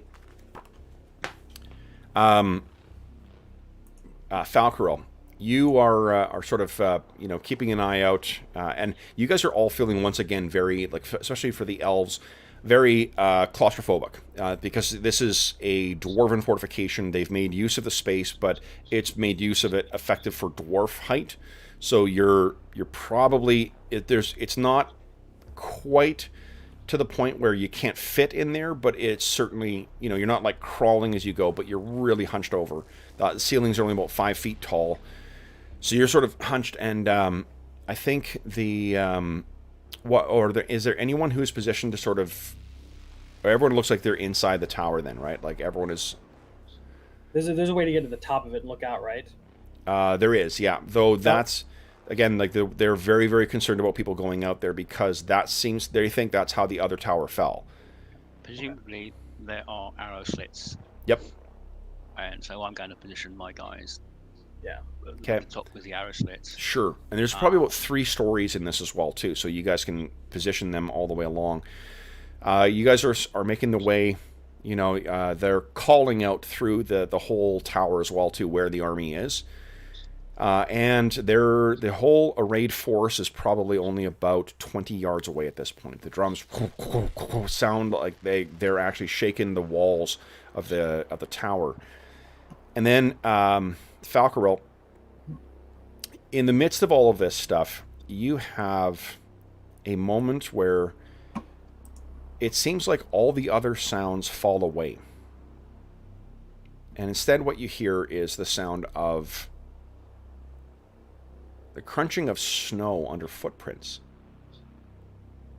And you kind of look around, and what you can see is that there's nothing there apart from, you know, your dwarven allies getting ready, some of them praying to Clangadin for courage in battle and success, hoping that they'll all die well. But what you can see is a big, wet footprint of a bear. And the path leads from here. I'm picturing you're about 2nd story up. It leads over to the stairs. Okay.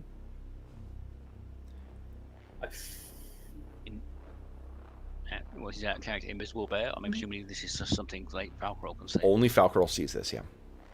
That he immediately flashes back to his dream and starts following. Okay. So you make your way down, and in the midst of everyone kind of getting ready, like the army is so close at this point that I'm not sure that the others, like the dwarves, certainly don't notice it. Lex and Tom, would you each give me a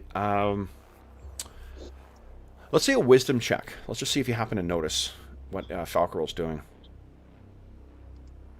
And Falcarel, while we're seeing what the results are, the tracks lead down to for the main floor of the tower, and then up towards the door. And you can see one of the tracks seems to have walked, like it's as if their footstep fell in a place that would be partially covered by the door. Okay, so Tom. Well, okay, so remember in AD&D, you're not adding anything to it, Tom. You're just trying to roll a d20 and roll a number equal to or less than your wisdom stat. Sorry, but does my bonus help this or not? No. It just however much higher your wisdom is, that's what will be factored into the better chance of success. But you rolled a 5, which is great. That's a success. Lex doesn't. I mean, Lex, am I right in thinking your mind is on the battle at hand? Yeah. Okay. Tom, you notice Falcarel's making his way. It seems to be distracted by something and looking at something on the ground. I'm not sure if you... Go ahead, John. I'll lean down to the last footprint that seems to be obscured by the door and trace it with my hand to see if I can find out where it leads. You can definitely see, as with the rest of these, it's leading down here and outside. Okay.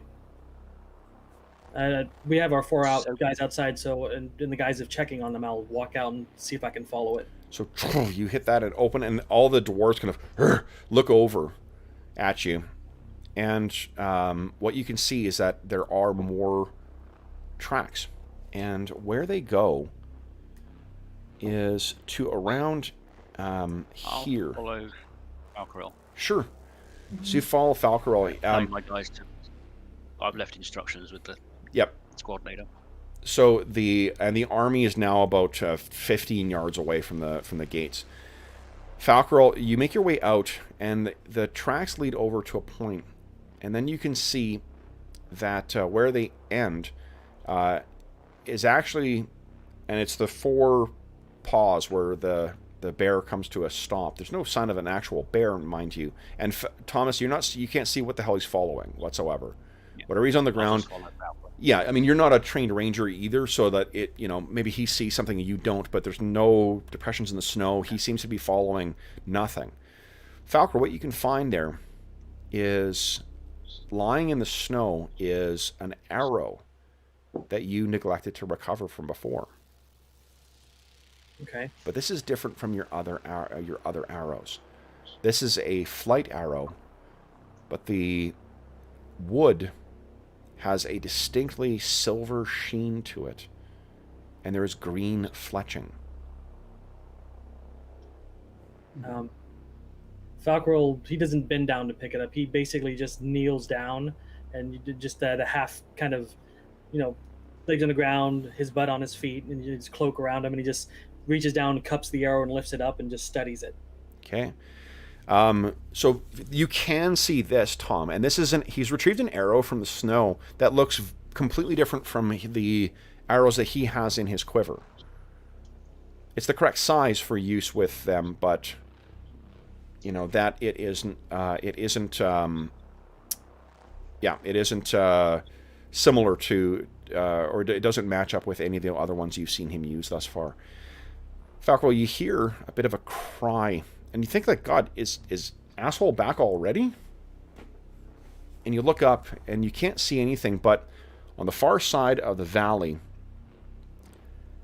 you can see the light hit. There's a single moment where there's a parting of the clouds, those roiling storm clouds that have been coming in, and the light hits a single point on the western slope, just outside of the fortress.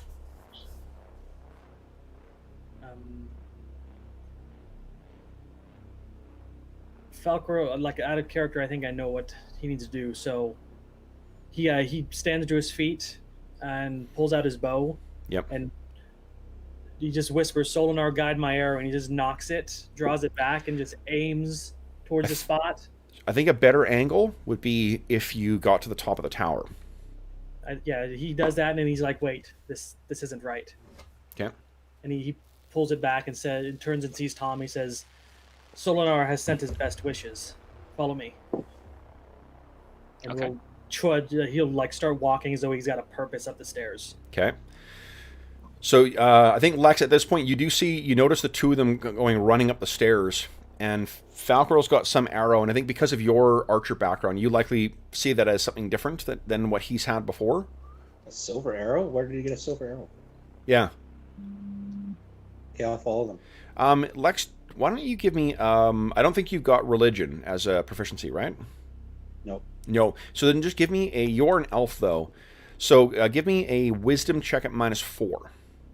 So reduce your wisdom by 4, and then just roll that or less. 10 or less. Okay. Come on, Lex. Here we go. Nice. Critical success. So you know precisely what that is. This is one of the divine symbols of Solinar, of Falcorwell's god. Well, he told me about the dream that he had, too. Yeah. About meeting the bear and land, something happening to the land if we didn't act, kind of thing. Yep. So you got... I'll eagerly follow them. I'm like, what's going on? This seems important. Okay. So Falcorwell, you lead them up to the tower. You throw the thing open, and you make your way up. And you up here, the sound of the oncoming army, it hits you like a wave. You can feel the pounding of those drums in your chest. You can feel the stomping of the feet, of this oncoming army, the cries of the things that would like nothing more than to raise the entire Dwarven Valley to an end. What do you do? He'll stand there for a moment just looking at the army arrayed, and then turn his attention over to the mountainside. You can see it. And under his breath, he'll say, "Ariel is not the only god here today." And then he'll pull the arrow back, line it up, and just say, "Let the ice consume them," and let the arrow go. Okay, so we see it fly up and over there's a moment where it seems as if all sound falls away, and it hits the other side. Lex is admiring the shot. So, yeah. And at first, it appears as if there is no effect. And Valkyrie just waits. But then, a little bit of powder, and a little more, which very quickly, faster than you could believe, begins forming up until what you see is this brilliant white, almost cloud front, but like a roiling, angry, vengeful cloud begins making its way down the side of the valley. And John, why don't you go ahead and give us a description of what happens as this avalanche builds to the point where it consumes the adversary, the enemy army. Well, Valkyrie just stands there, just admiring the sheer power of the mountainside coming down. And he's got then he all of a sudden has a worry. He's like, "This could hit us too if we don't get in cover." Then he says, "We need to get inside. We need to get inside." And but he's going to be the last one there, just watching, and the last second just slam it down, just to watch as God consumes his enemies. Okay. The roar very quickly drowns out the drums and the calls and the chants of the oncoming army. And when and it sounds hellacious inside of the tower. Like the dwarves are all crawling out like that. It's calling out to Clangadin and Moradin to preserve them and things like that. And then when the force of it hits, there's like a huge amount of snow that comes in through one of the arrow slits. First floor, second floor, third floor. But it's not a huge amount. It once it comes in and it packs up, it doesn't continue coming in. And after what seems like an eternity, silence comes. And the silence, when I say silence, I mean there is no wind. There is no drums. There is no oncoming army. And you hear one of the... Bless you. Bless you, Mo. Jeez. Oh, gooder. That was a good one, Mo. Bless you. Yeah. Sorry, I'm trying to get the headset away. No problem. So you can hear all the dwarves are kind of looking at each other and looking at you guys. But you hear nothing outside. Lex scrambles to a window. This Packed solid of snow on the first floor. Then up the stairs. Second Keep floor, going. packed solid of snow. Third one, same thing too. You get to the front, push it open, and it's almost as if this tower is level with the snow. And what you see stretching before you, leading out for a mile off, the clouds are still rolling above overhead, but there's no sign of the enemy army any longer, including their camp. Valkyrie stands up when he gets out there, follows Lex, and he just lifts his eyes and says, "Forgive me for my lack of faith, Solinar." He should have just stayed there and watched it. Okay. And at that's when you guys hear the sound of some massive beast. I need a save versus spells from each of you, please. Now, hold on. Is Falcarel immune to fear? Yeah, pretty much any fear effect. Okay. Let me just pull that up, double check. You know what? This is Dragon Fear. You still got to make a check. You didn't make me make it last time. This is different. This is Okay. close. So fear is versus spell. Would the Yes, ring give me a please. bonus? The ring, I'll give you +4 bonus as if it was a dwarf. Okay, so need to get 10 or lower. Okay. So this is Or higher spell. is what you need. Remember, you got to roll high for saves. Yeah. Okay, so I needed an 18, but I got a 1. Yeah. Sorry.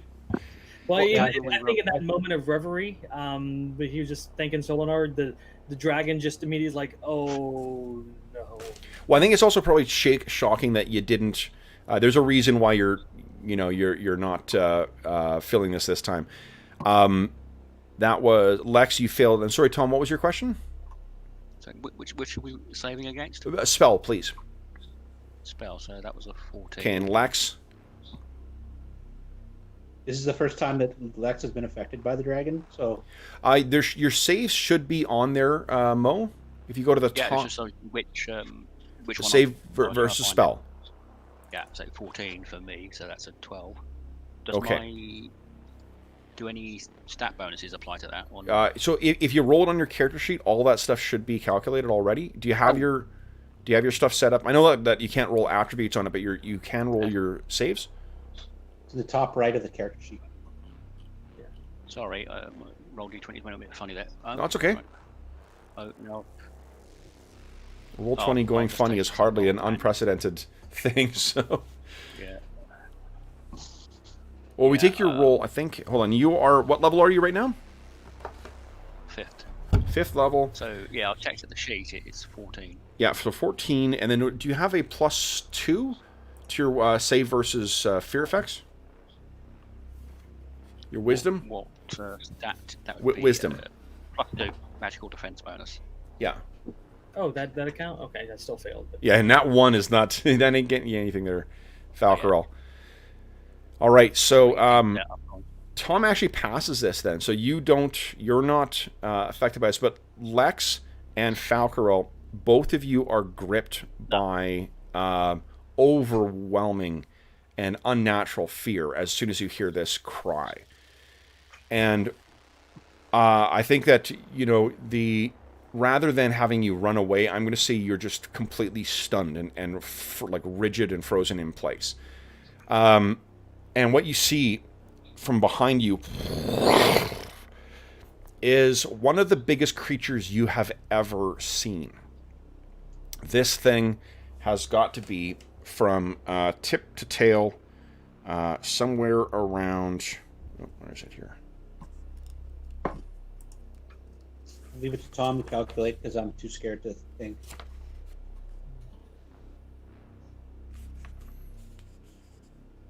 Where's the science here?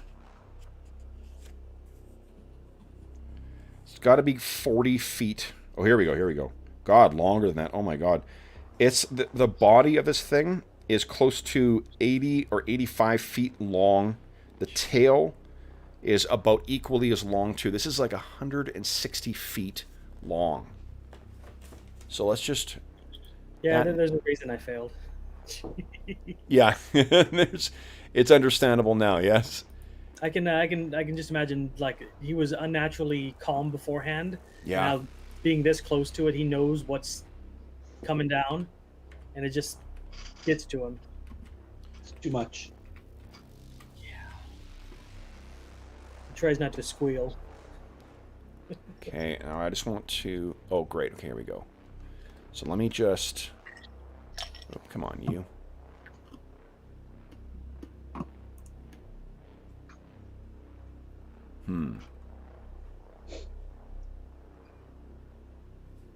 Let me just drop something in here. I want to give you the census scale because I think it's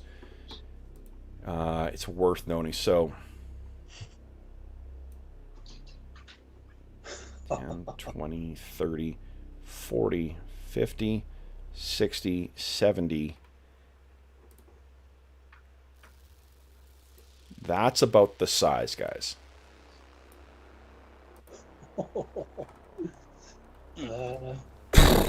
Yeah, so this is Dungeons and Dragons, folks. This is how big they're. So, what you see, though, is that this thing it's not alive. It is rotted and skeletal in some places, and in place of natural eyes, there's a sickening blue glow in its eyes. And then you realize, small and tiny in comparison, there is something on its back. It is a woman. Long white hair, pale skin, and hateful blue eyes, the same shade as what glows within the dragon's eyes. lands. She looks over at you all, and every single one of you feels that she looks squarely in your eyes, as if you had locked eye contact. And Falcarel and Lex, you feel cold. Colder than you've ever felt in your life. Colder than what you've even felt having come to the Icewind Dale. Tom, you are not, however, and just staring hatefully at this. The dragon, once again, through its ragged throat, kind of roars out, and there's a spray of cold, like a gale wind mixed with a blizzard. And it stops. The dragon fixes its eye on you all. She does. And then its mighty wings spread out, spreading as wide as that. It could easily span both towers. And it takes to the air. Cries out one more time. Lexan and Falcarel, you can feel that your eyes are heavy with tears. And this flies away. You cannot see where this woman is, but you can still feel her attention fixed on you. It flies up.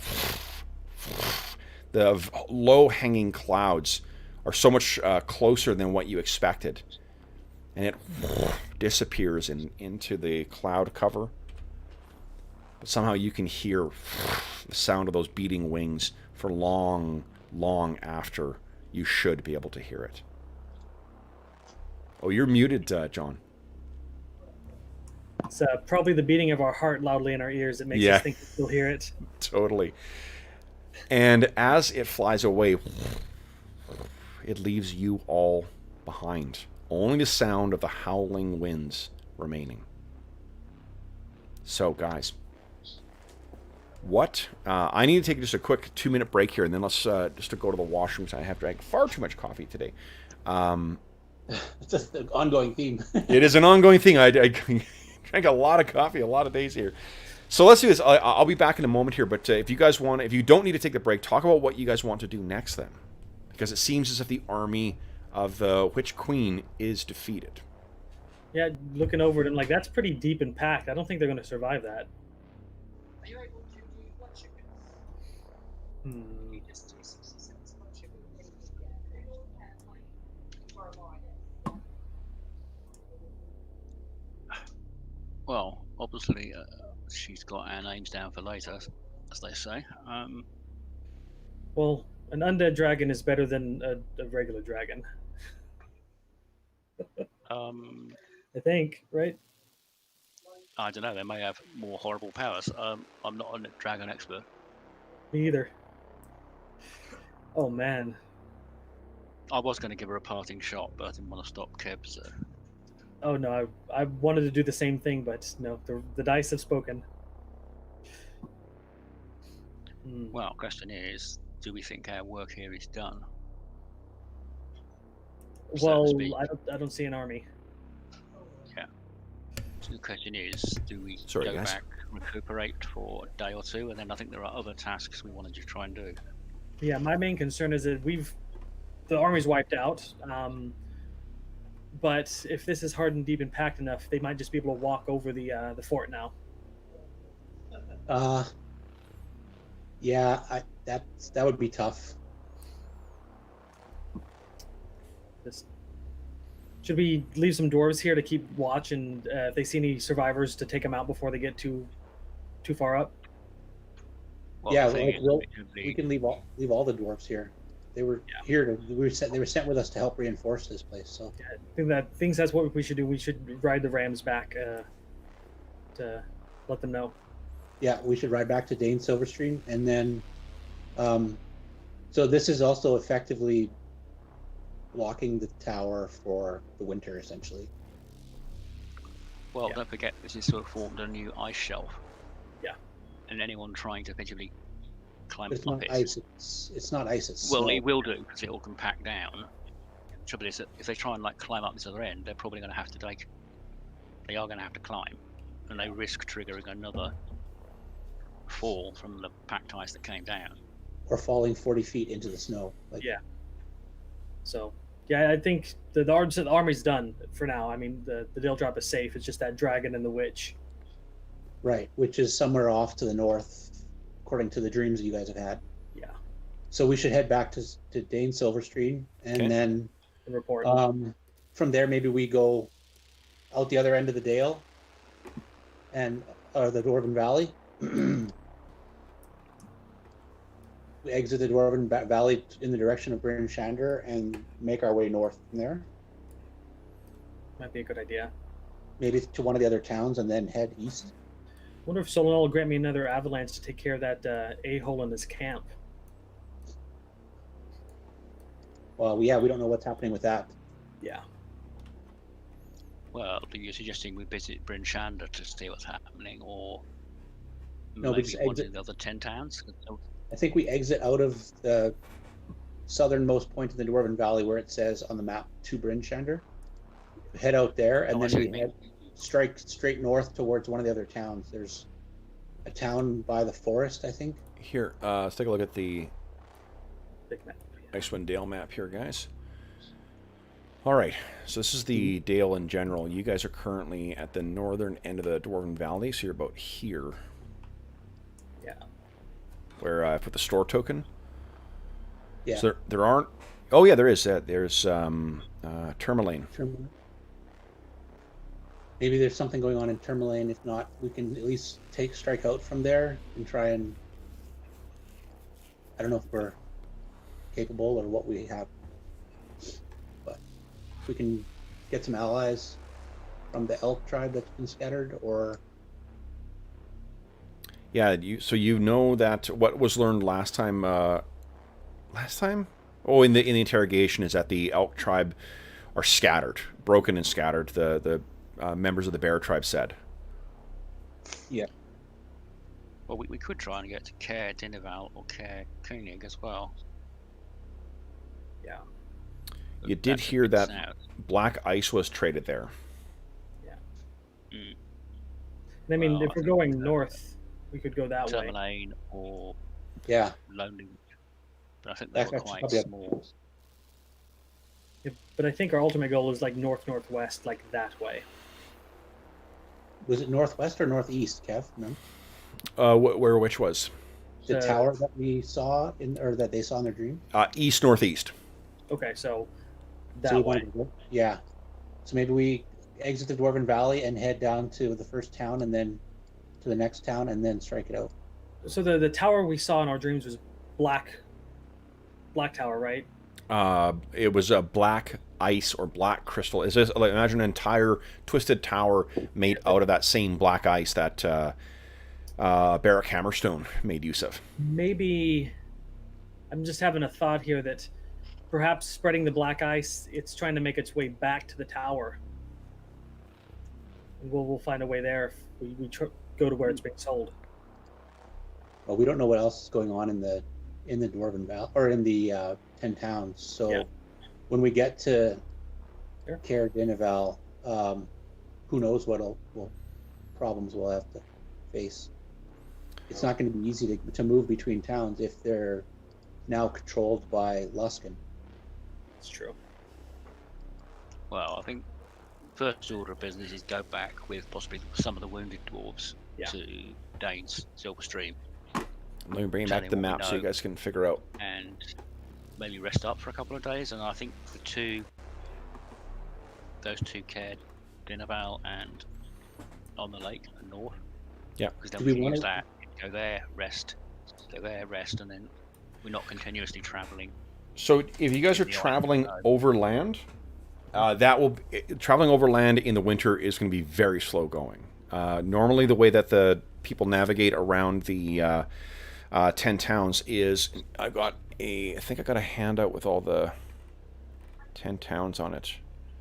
Oh, I That don't. said, we should leave the dwarves, even the injured ones, behind. I mean, I can patch them up before I leave.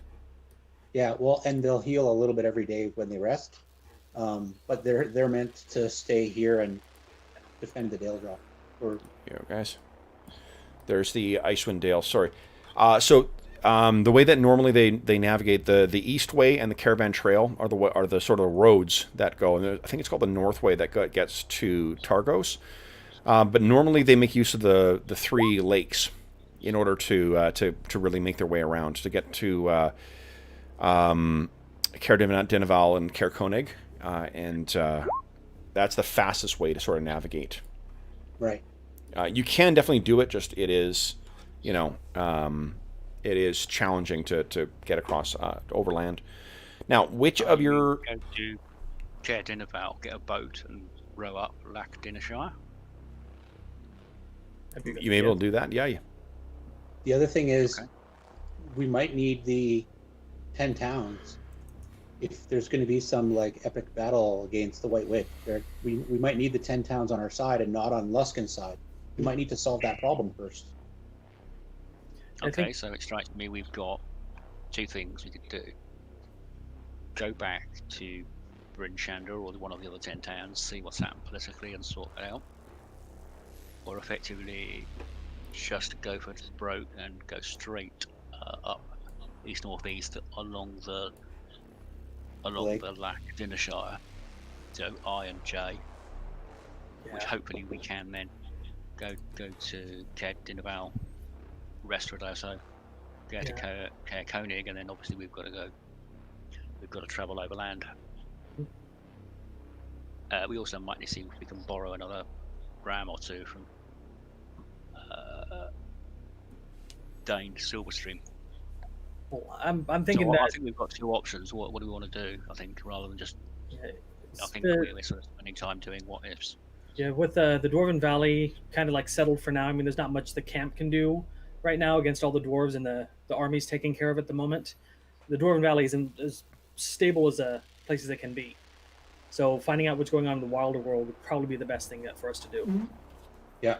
Okay, So let's go that's back to one of let's go back to the Dane for starters, Okay. Yeah. and then that. potentially Okay, go back, see what we found, if anyone's found anything out. Okay. and then potentially Bryn Shander or Yeah, One I of the think close- some other town first. I'd want to avoid going overland if we can. So the road will take us to Bryn Shander, and then we can cut over east. Okay. Now the let's see here that means that you guys were going to have one evening where you finally can actually rest. So first off, does anyone need any additional healing before Falcarol takes his sleep? Yeah, I think I do. Slightly down. there's a Oh, couple. actually, no, of things that- I'm only one of my normal, so I can just do that by just normal rester. Yeah, Yep. with my hitting proficiency, we'll get fully healed. So Maybe you can cast some cure lights on some of the injured dwarves, but other than that, I think we're good. I'm gonna keep 2 in reserve just in case on our travel back.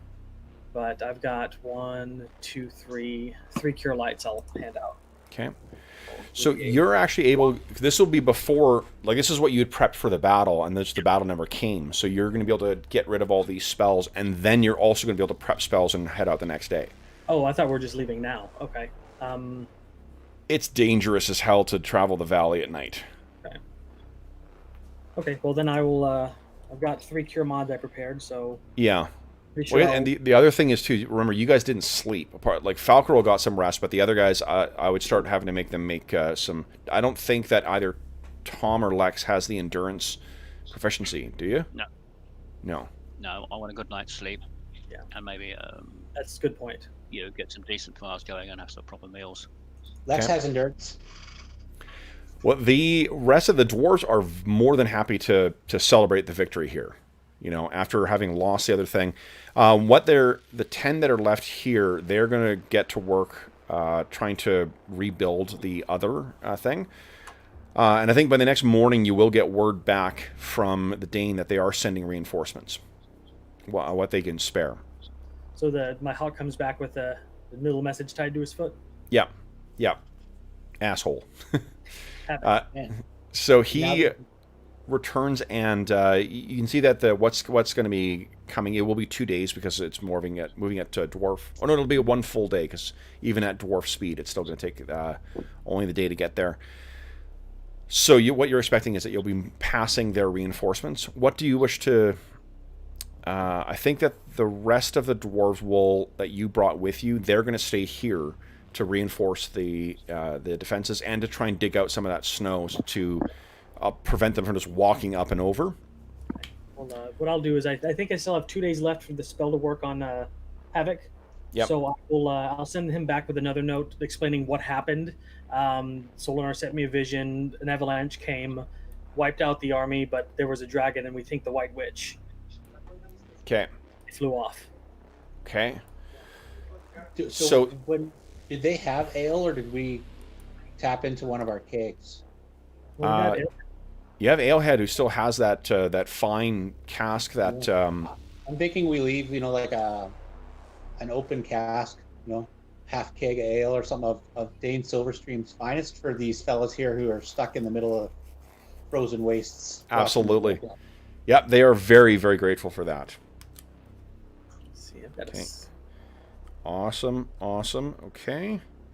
And the morning of, I'll just prep ceremony as one of my first level spells, and just do a little religious ceremony for everybody, and include Clangadin and Moradin and mostly Solinar.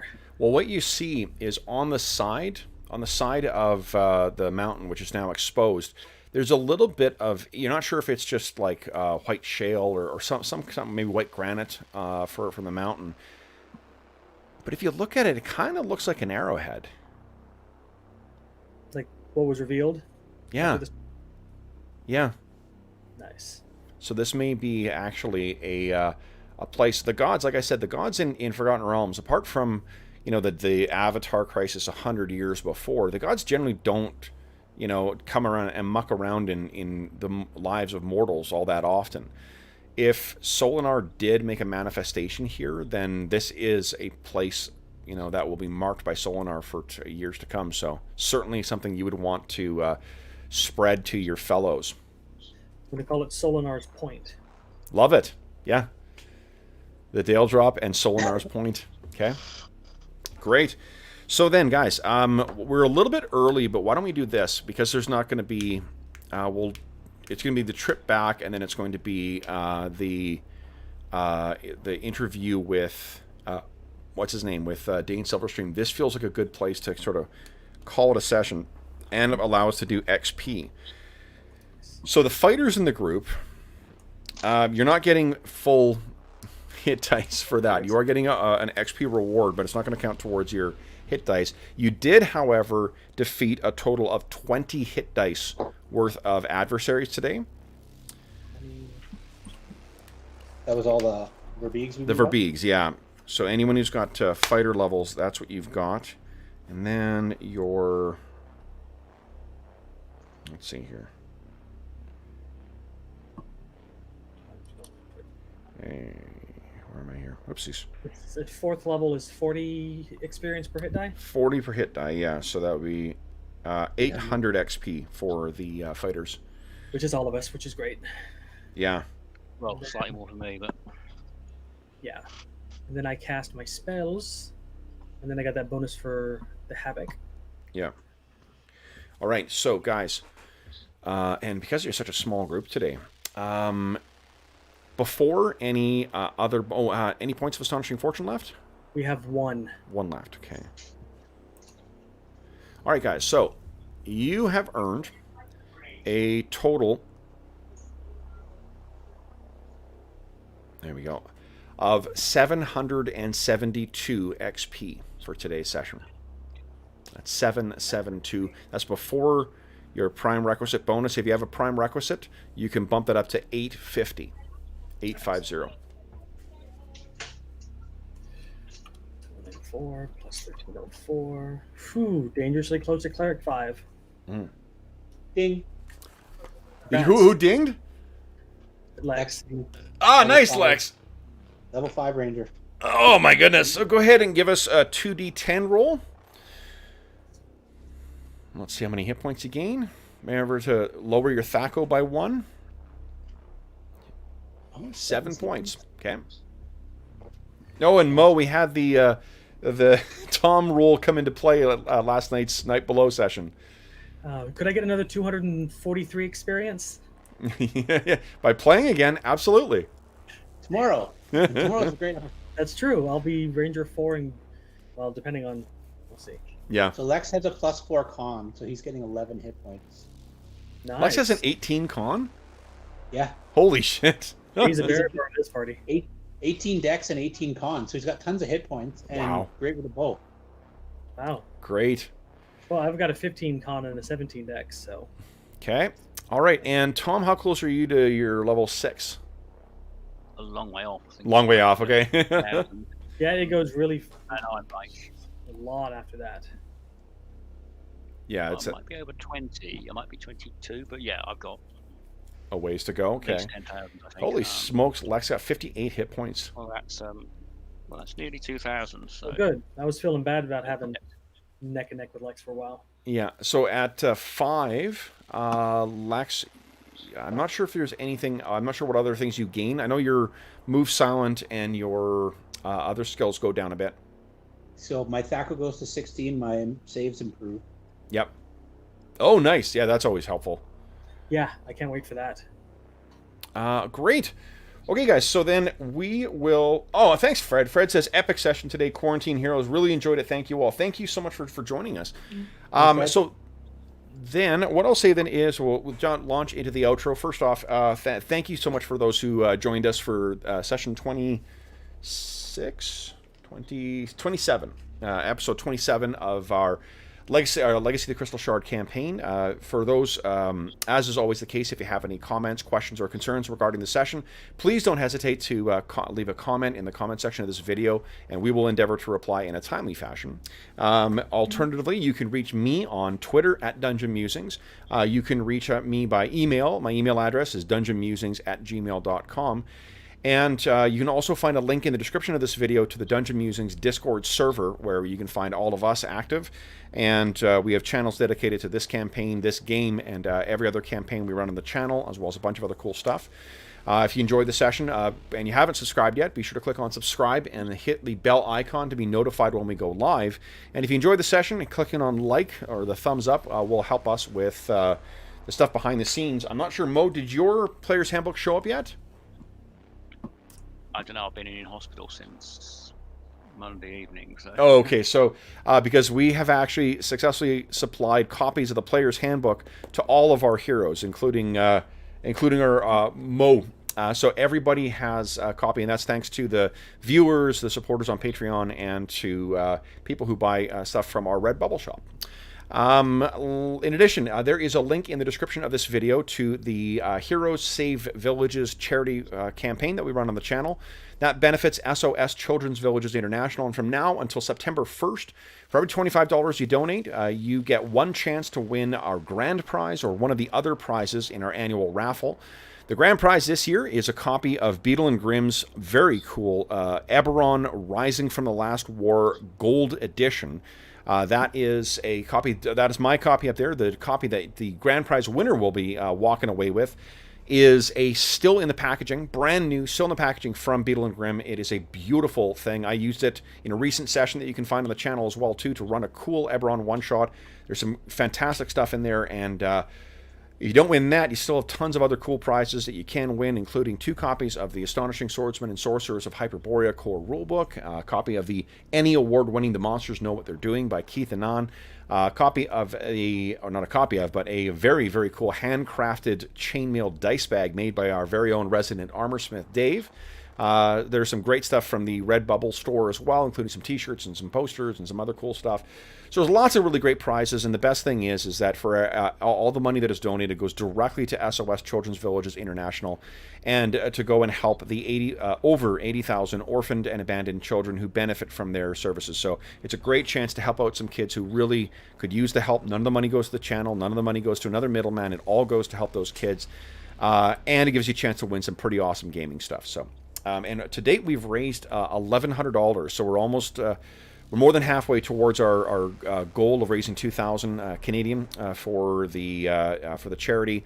A big thanks to everyone who has donated so far as well too. We greatly appreciate that, and we are on our way to the home stretch. We'll be doing our draw for that live on September 1st, the evening of September 1st. So if you have donated, be sure to tune in that night. Last thing I'll say it's a big, big thanks to our players. So Dave, John, and especially Mo joining us from the company or the welcoming residents at the National Health Service. So thank you all for joining me today, guys. This was a really fun session. I hope you guys have enjoyed. And congrats to Dave for dinging today, too. Level 5. Good job. Yeah, that was a lot of fun. Yeah. Awesome. Yeah. So then, Hopefully I'll be joining tomorrow. It does really depend on what they're doing, but of course, well, we really appreciate you joining, too, Mo. It's great to see you. Even if you are hospital bound right now, it's good to see that you're a bit on the mend. So we like seeing that. yeah, the more tests they do, the more things they find. Oh, there's something wrong there. So that's Oh, shit. Well, at least- better, man. so yeah. Yeah, Pros and cons. Pros and cons. yeah. Well, so our thoughts are going to be with you, Mo, and we'll be praying for a cure light wounds for you. So for those listening at home, once again, if you are joining us during the quarantine, for part of this quarantine campaign, we hope that this finds you healthy, safe, and weathering the current crisis as well as can be expected. Hopefully, give you a chance to take your mind off of the troubles of the world and think of the troubles of our heroes for a little while. And until we see you again, happy gaming.